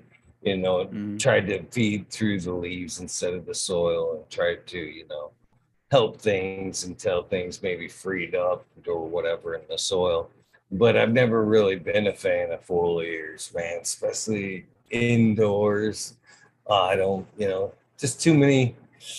I just don't like it, man. Molds, mildews, the extra moisture in the tents, trapping moisture in the tent has all been, you know, a scare, a scare. So I don't necessarily want to try fixing things that way. You know what I mean? So I love again, I that should be more perspective. open minded. No, dude. No, I don't foliar feed either. And there's a reason for it. And I actually, I will if I have to. I have in the past, but I don't. Like as part of my feed schedule, I don't because it's like playing a video game and typing in a cheat code. It's like you got to beat the game before you go and cheat the game. I don't know. I've always had this perspective of like you spray the plant and you're cheating the soil. You need to balance your, it's the plant wants to get those nutrients from the soil. It can take them in through its leaves, but you're cheating the process. You still, it's a band-aid. That's the right way to describe it. It's a band-aid. Foliar feed is a band-aid, not a fix. I can see that. I appreciate that answer as well. So let me ask you this: somebody that understands and soil well enough to where you could do an soil analysis for me. We were talking about silicate the other day. You know, adding power SI or whatever for our plants for multiple reasons. And my question was, if we're growing in soil, why is silicate additives even a thought? You know what I mean? It's so natural and abundant in the soil.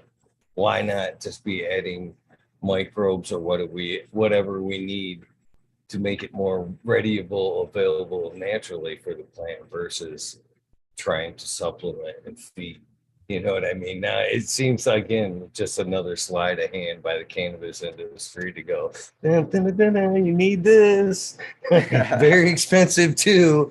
You know, I could see it maybe in the cocoa side of things, but when you're trying to push it to the soil guys, it's like, what? Bingo. What? Yep. Really? You fucking nailed it, dude. Yep. It's all about, does your soil contain that, or do you need to add it? And there are, plenty of guys, or, guys and gals that need to buy that silicate, that power psi. They need that because they don't have that in their medium. But I've never added it to my soil. I'll tell you what I have added is I've done aloe vera treatments, and I've also done, which have some, silicate derivative like silicone or silica. I don't know how all that, I forgot about all that shit. And honestly, it's not something we look at in a soil analysis. It we look at, there's a list of micronutrients and mineral nutrients that come up on the soil test.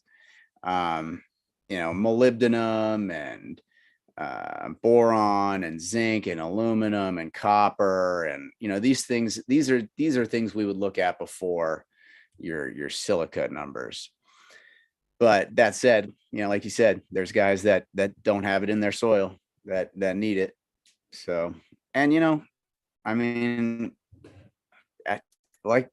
try everything once, right? So try and throw it in your soil, see if it does anything for you. If it doesn't, then you don't need to spend your money on that anymore.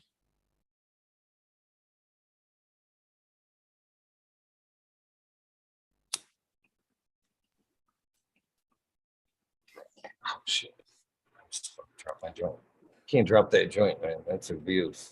It's cannabis abuse right there. It's the only way to abuse cannabis. Is to either not smoke it or to throw it away. So let me ask you this: as far as are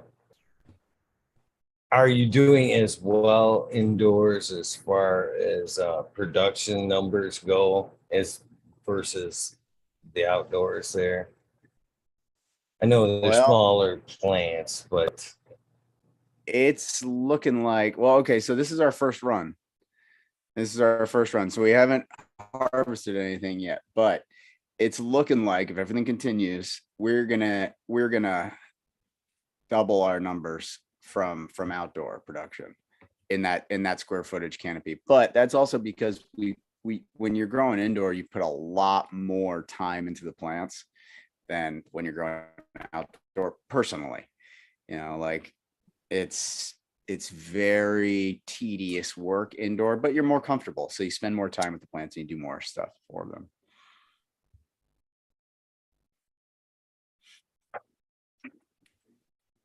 So I'm gonna revert back to something you said earlier about there always being a need for a boutique cannabis.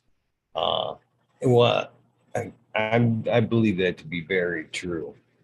Very true for one reason, especially when again relating to the medical side of cannabis. And again, it probably relates some ways to recreational, but I believe plant cannabis to be basically a spirit plant medicine, in that it speaks to an individual.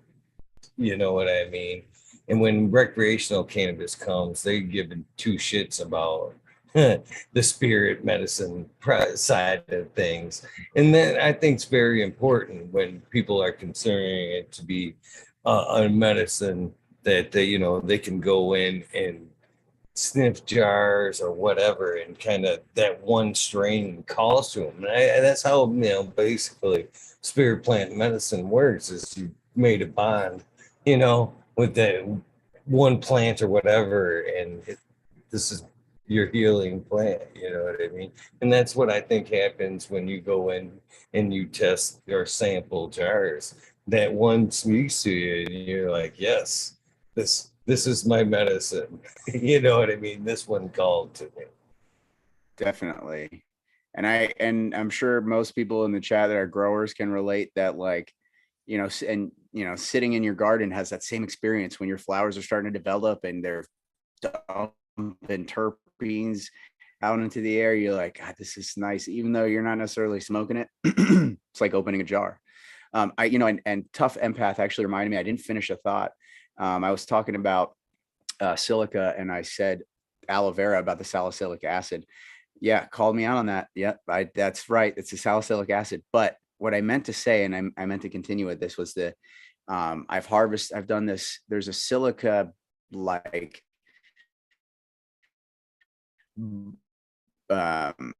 emulsification you can do, which is you harvest dandelions, borage, and milk thistle. Damn, I can't believe I remembered all three. And you get 24 hours and you stir it. Actually, it was, oh fuck, it was more than 24 hours. It was, I want to say I did it for a week, I think. Stirred it a little bit. Apparently that's going to be really high in silica. Fed that to the plants.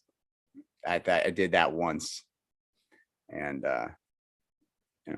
haven't needed to do it ever again.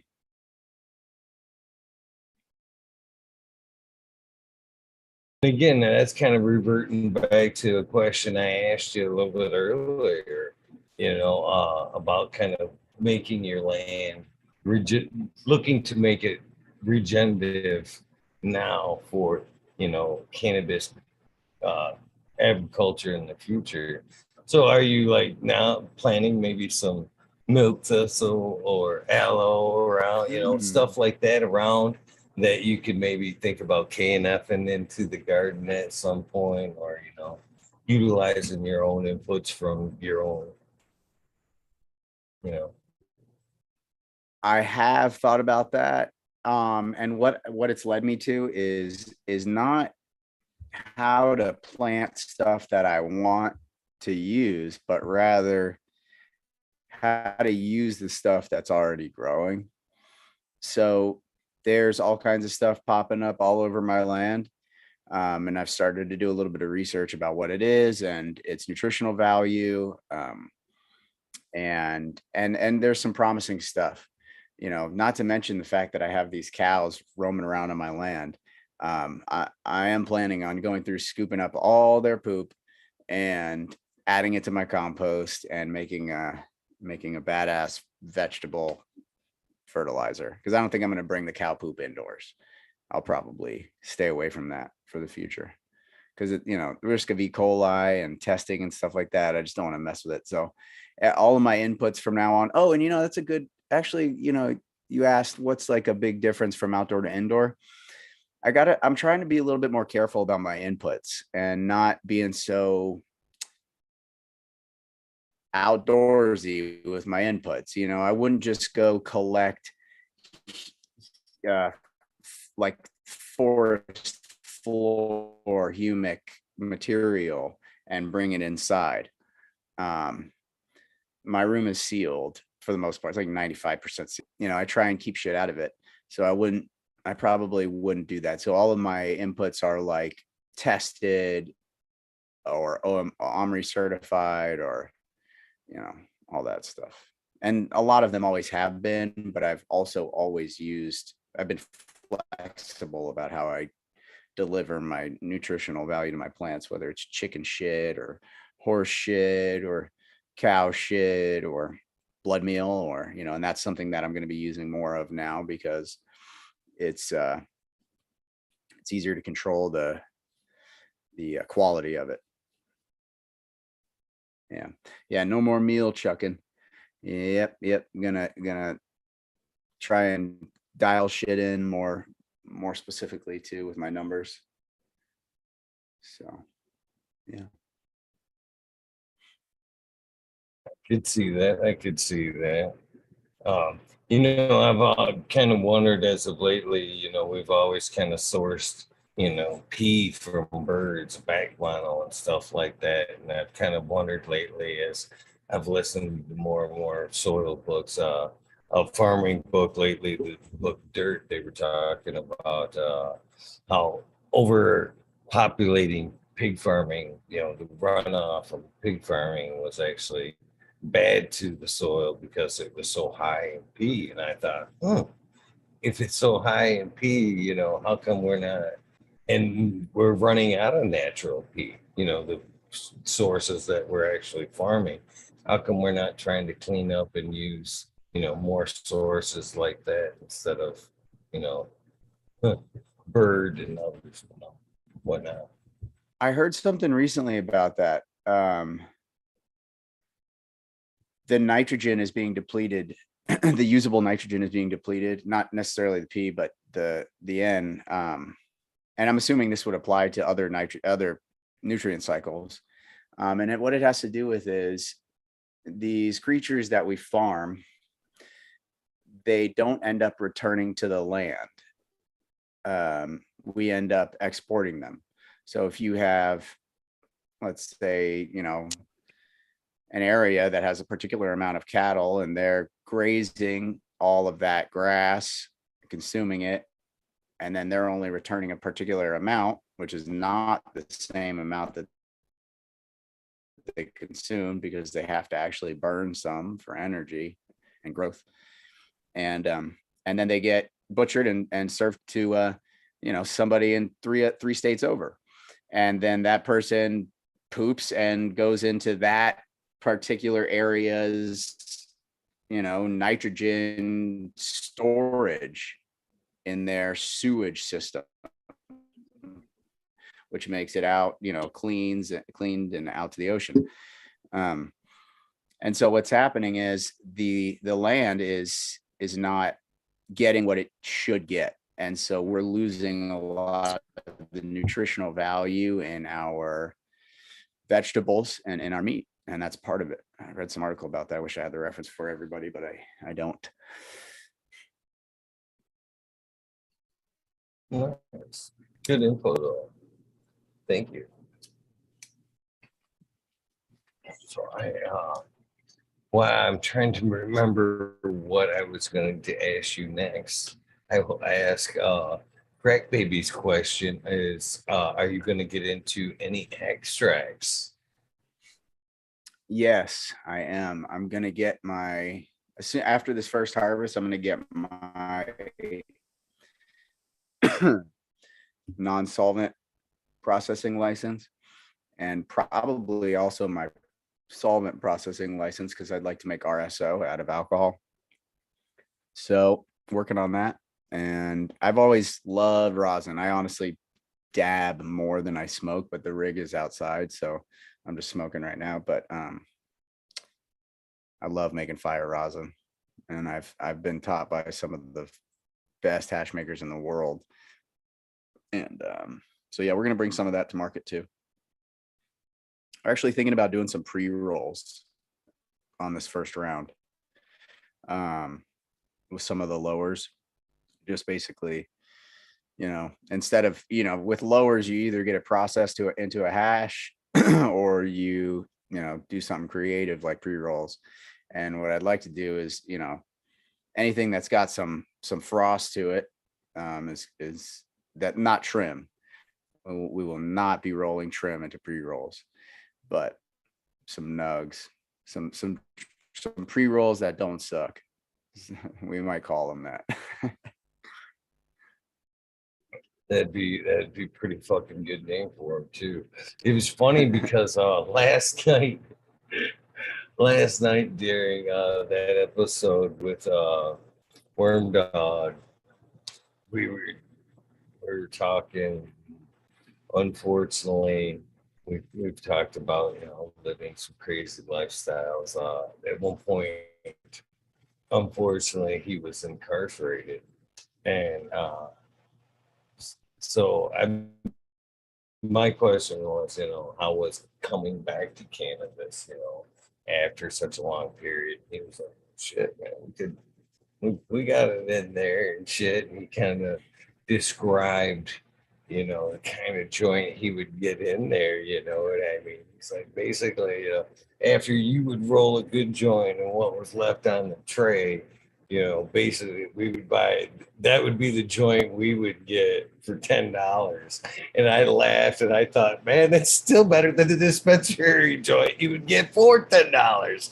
Oh my God, you're so right, dude. How fucking funny is it that prisoners are smoking, better weed than people on the street, getting it from dispensaries? Oh, fuck, dude, you're so right. Yeah, I thought that was fucking quite comical and sad all at once, but yeah, very true. Yeah. So when it comes to the rosin side of things, let me ask you, are we talking rosin hash or hash rosin or flower rosin? Which tack are you kind of taking there? It would be likely keef rosin, like sift rosin. That's traditionally what I've done with.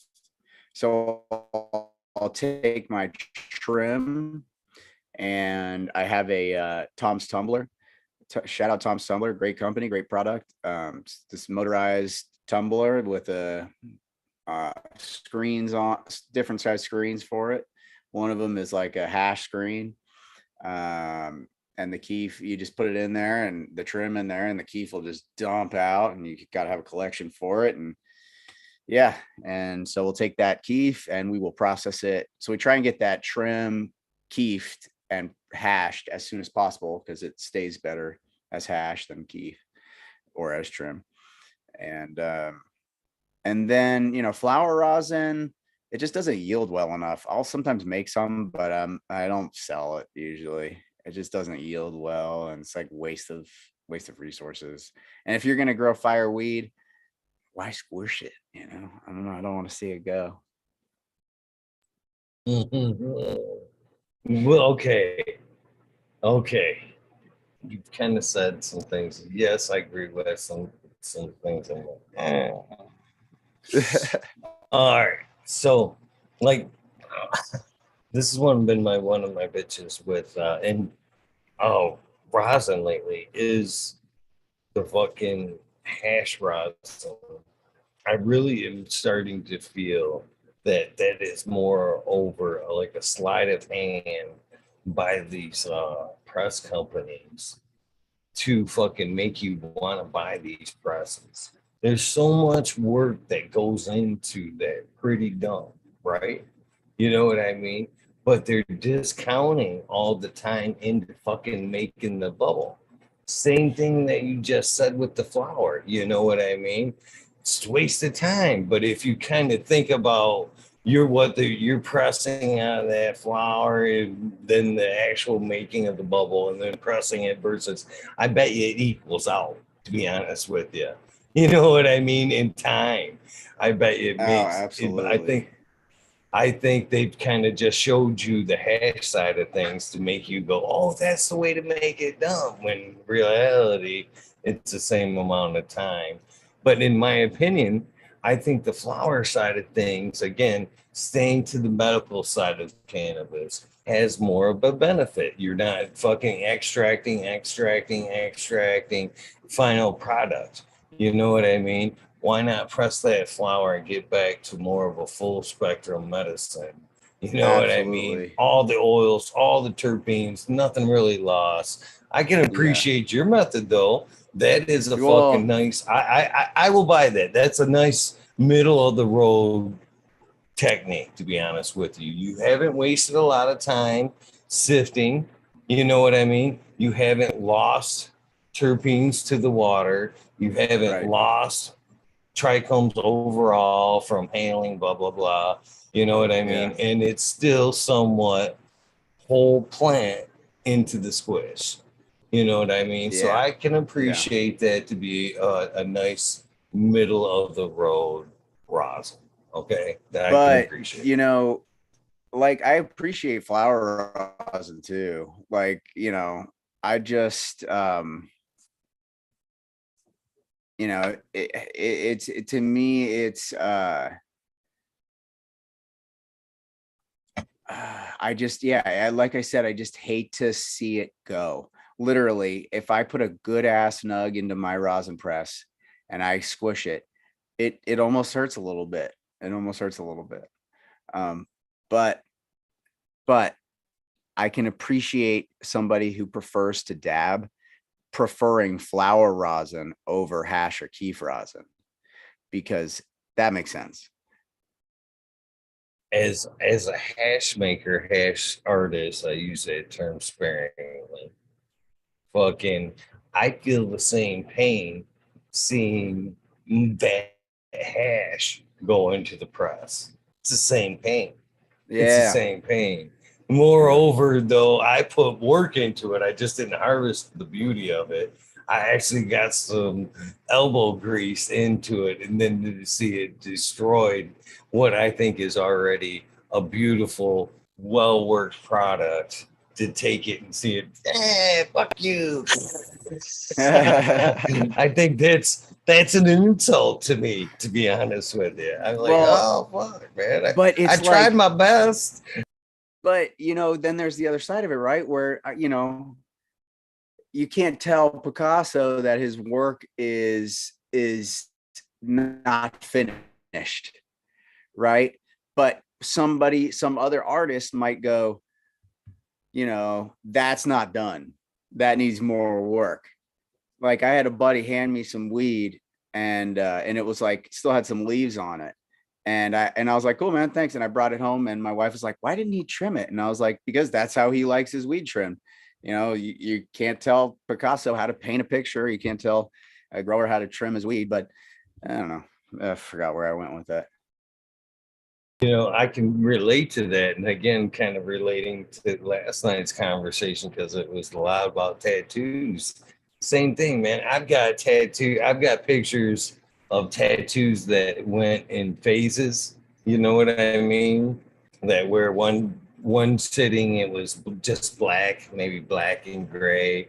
And then next ones we went back and put color, and we talked about expanding. Oh, it might there's times where I look back at the black, the unfinished side of things and go, man, it was fucking, not that I don't like it now, but man, it was good right then. We could have fucking stopped right there, and I would have been just as happy as what we got going now. You can appreciate both, you know what I mean? I understand what I'm saying. Yeah. Yeah. I have a few tattoos, and yeah, man, like, I thought I was gonna never do like black and like non-colored tattoos, and then I ended up with non-colored tattoos. But fuck, dude, I gotta tell you, I'm barely alive right now. I'm so far past my bedtime. I might finish this bowl and finish up with you here in a little bit, if that's all right. Oh, hell yeah. Hell yeah, man. I'm grateful for whatever I get, man.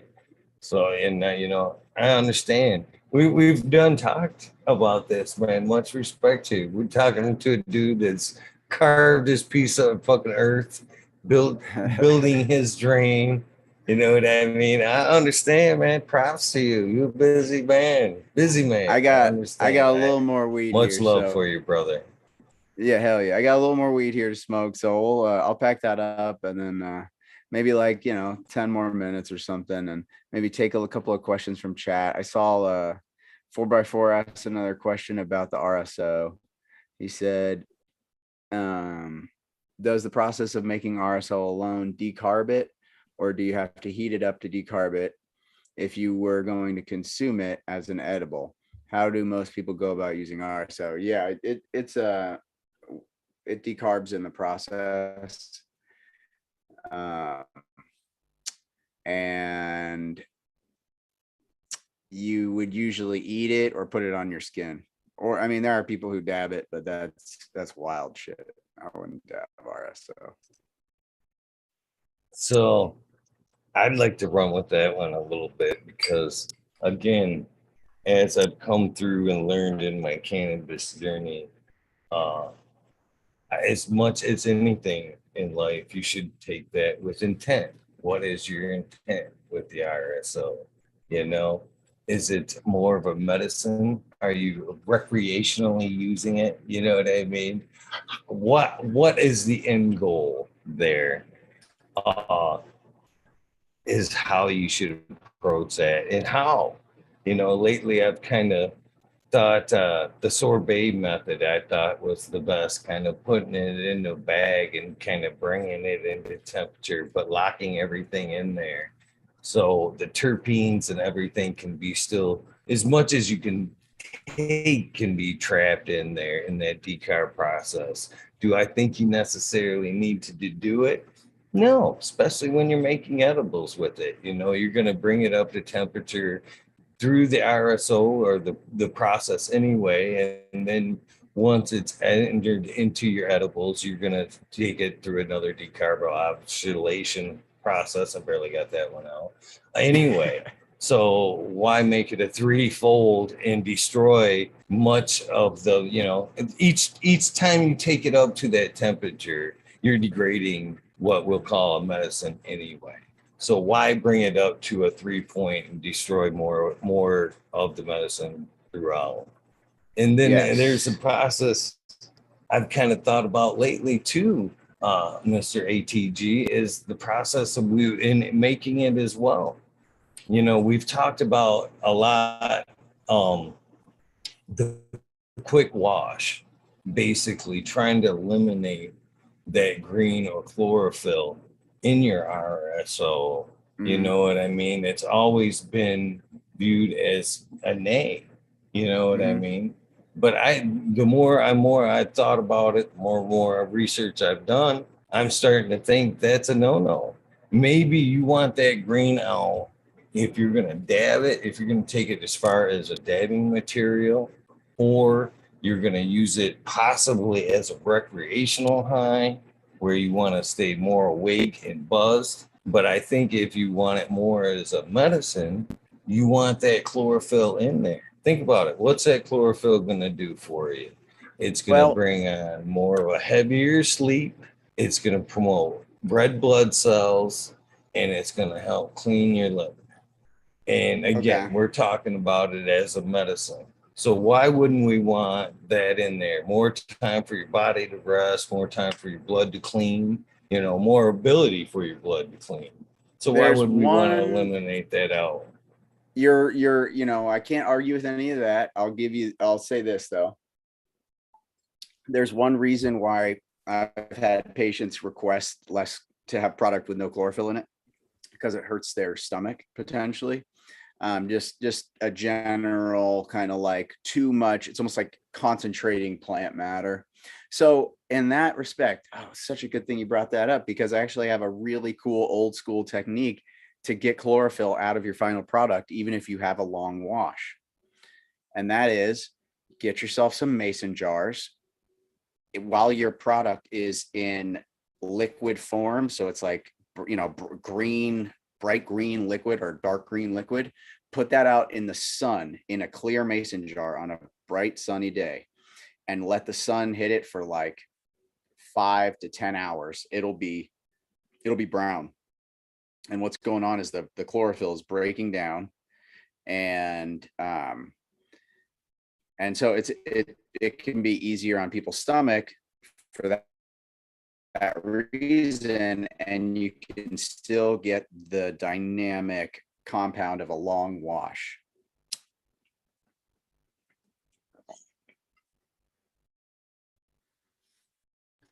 Thank you for that, brother. Thank you for that. Because I have some right here that this is some RSO right here that I made a while back ago, that I left some in the alcohol. You know what I mean? I thought, hey, someday I'll do a shot of that. You know what I mean? And this most certainly had green material or green color to it. And as it's sat around in the light, it's turned that brown. And I've wondered, it's not sedating or what in there. You just kind of gave me my explanation. That's it, dude. That's it. It's breaking down. UV breaks that shit down, dude. And it makes the best fucking RSO. You know what? I'm gonna eat some RSO right now. I'm gonna take a glob of this stuff that we, brought from California allegedly.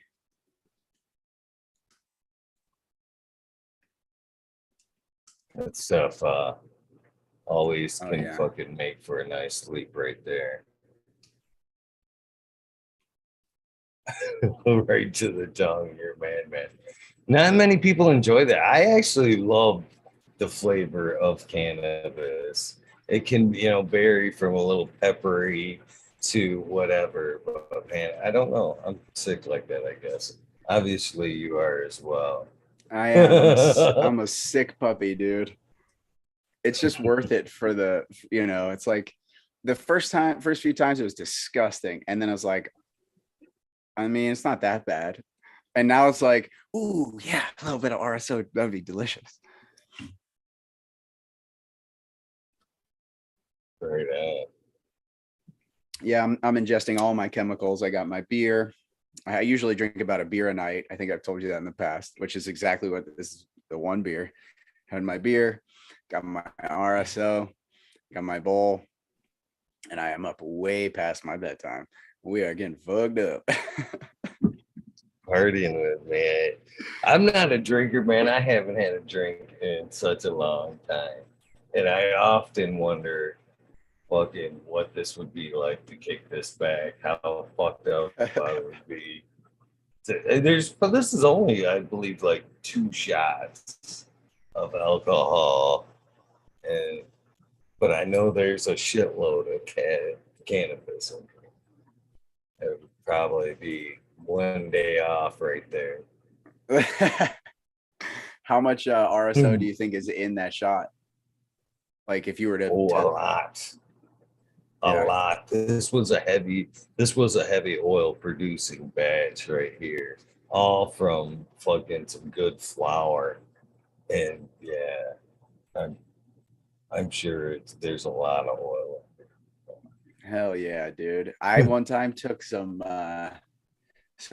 whiskey and I just squeezed a syringe right into the thing and shook it up, real nice. And anytime I'd have company, we'd take a shot of that. Oh my goodness.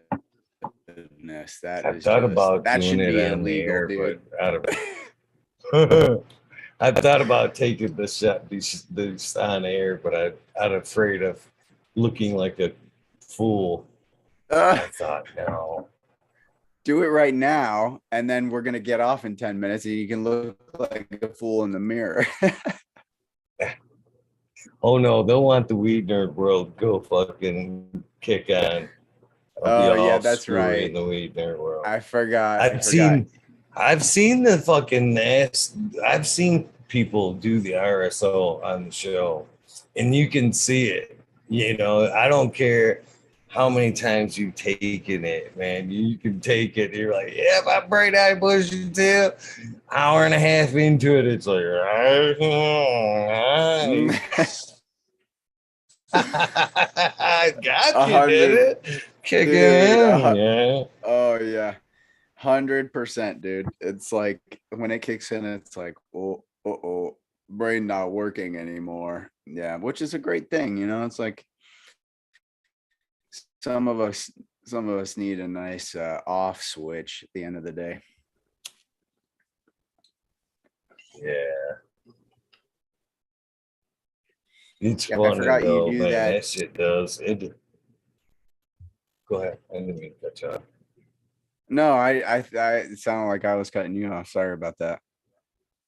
Oh, I was gonna say that it did get me like that one time, man. I took some during again related back to the ink during a foot tattoo at the top of my feet. I took some RSO, and they could halfway through. They're like, "You all right? Hanging in there?" I'm like, "Yeah, why?" They're like, "Because you're starting to slur." Like, yeah, I'm fine. I didn't even feel like having full conversation or what I'm trying to have conversation anyway during it. They're like, "Yeah, you're slurred, dude." Oh, that's funny. Dude. Yeah, good RSO, man. Oh man, it's equivalent of, drinking a couple of shots, it's like, dong. But it's better than, I have really bad insomnia. Like that's part of my self-medication is I'll just, if I'm not smoking or don't have access to RSO, dude, I'll stay up for one whole night, and then the next night it'll be like till 4 a.m. and then I'll sleep till 6 a.m. Like I am a wreck without cannabis. So I really haven't missed a beat since I quit for a year when I was 16, but before that, I mean, from 14 to now, every day, all day, baby. I can appreciate that, man. Oh yeah. Well, I do believe our 10 minutes is probably winding up, and we still got a few more things to go over yet. So the Zoom link, I think you figured this out by now. The Zoom link that I did send you is always good, brother. I understand you're a busy man, but anytime that you're up, maybe can't sleep, fucking feel the need, you hear a noise and you grab that shotgun and you check the plans and you can't get back to sleep and you want to fucking just come hang out with the weed nerds. And if it's open, man, we'd love to have you, man. There's tons of us in the community that have a whole lot of respect for you and what you've got going and what you've accomplished, man. It's not easy to start over, and you've publicly started over and are killing it. So, hell yeah. That's all I got to say to that. Hell yeah. Much respect for you, brother, for making the dream come true, man. It gives the rest of us hope, man. Thanks, bro. That means a lot. That's everything to me. The most important thing to me is inspiring other people to pull themselves out of bad situations and really get the optimum you, see what you're capable of, put everything on the line and give it a go. And cheers to Eagle for really being an inspiration in the community. And ever since I first saw your show, I was inspired. I look back at some of the videos that I did with you early on, and it was like, man, you and I both come so far that it's really cool. We're like really a part of this historical movement in this industry, and so is everybody in the chat and everybody that's a part of this. It's really cool. I guess this would be a good opportunity for me to give my final sign offs and let you get to your weed nerds. And so I am Aaron the Grower. I really appreciate everybody that jumped on tonight and had some things to say and some questions. And if I didn't get to your question, if I missed it, feel free to shoot me a DM, ATG Acres on Instagram, or you can shoot me an email. You go straight to my direct email if you go to my website, atgacres.com, or go over there and get yourself a t-shirt, plant packers, stickers. Like I said, 10% off for anybody who's watching this. Just shoot me a DM and I'll give you that discount code. I want it to be real. I want to know you really want it. So shoot me a message and I'll give it out. And yeah, other than that, check out Cheap Home Grow podcast every Sunday. I'm trying to get on there more often. I just did one this last Sunday that I've gotten a lot of messages, people saying that it was really inspirational for them to see my garden and see what I've done. And so, yeah, I look forward to doing another episode with you, Eagle, sometime soon.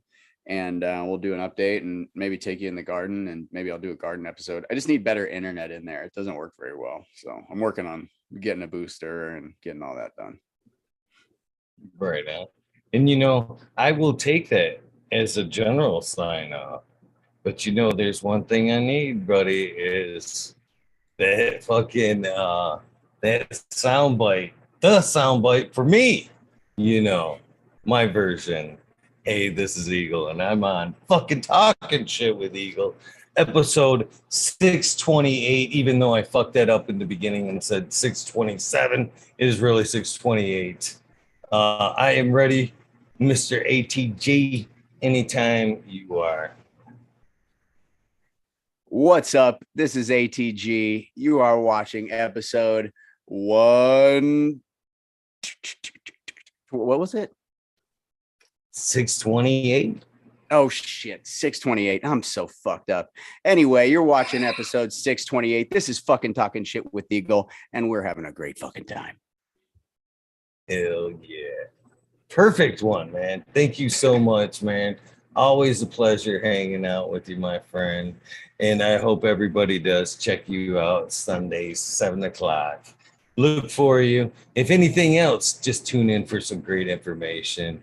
And if you can catch this gentleman on some leisure time, giving you some great info, what a pleasant bonus as well. So with that being said, thank you very much for coming and hanging out, man. And I sincerely do have a lot of respect for you, brother, watching you dream unfold there. You know, I wish everybody the best. And when I see it actually come into fruition, like I'm watching it unfold for you there, it really warms my heart. Well, so, likewise. I wish you continued prosperity until the next time we talk and beyond. But let's talk again soon, my friend. Hell yeah. Thanks, Eagle. And thanks for having me. And thanks, chat. And I look forward to it. With that being said, you guys empty your batters, fill your trays, and I will see you guys in the Weed Nerd world here in a few minutes. If not, then hopefully you guys know the deal. Random acts of kindness do save lives. Do not forget to do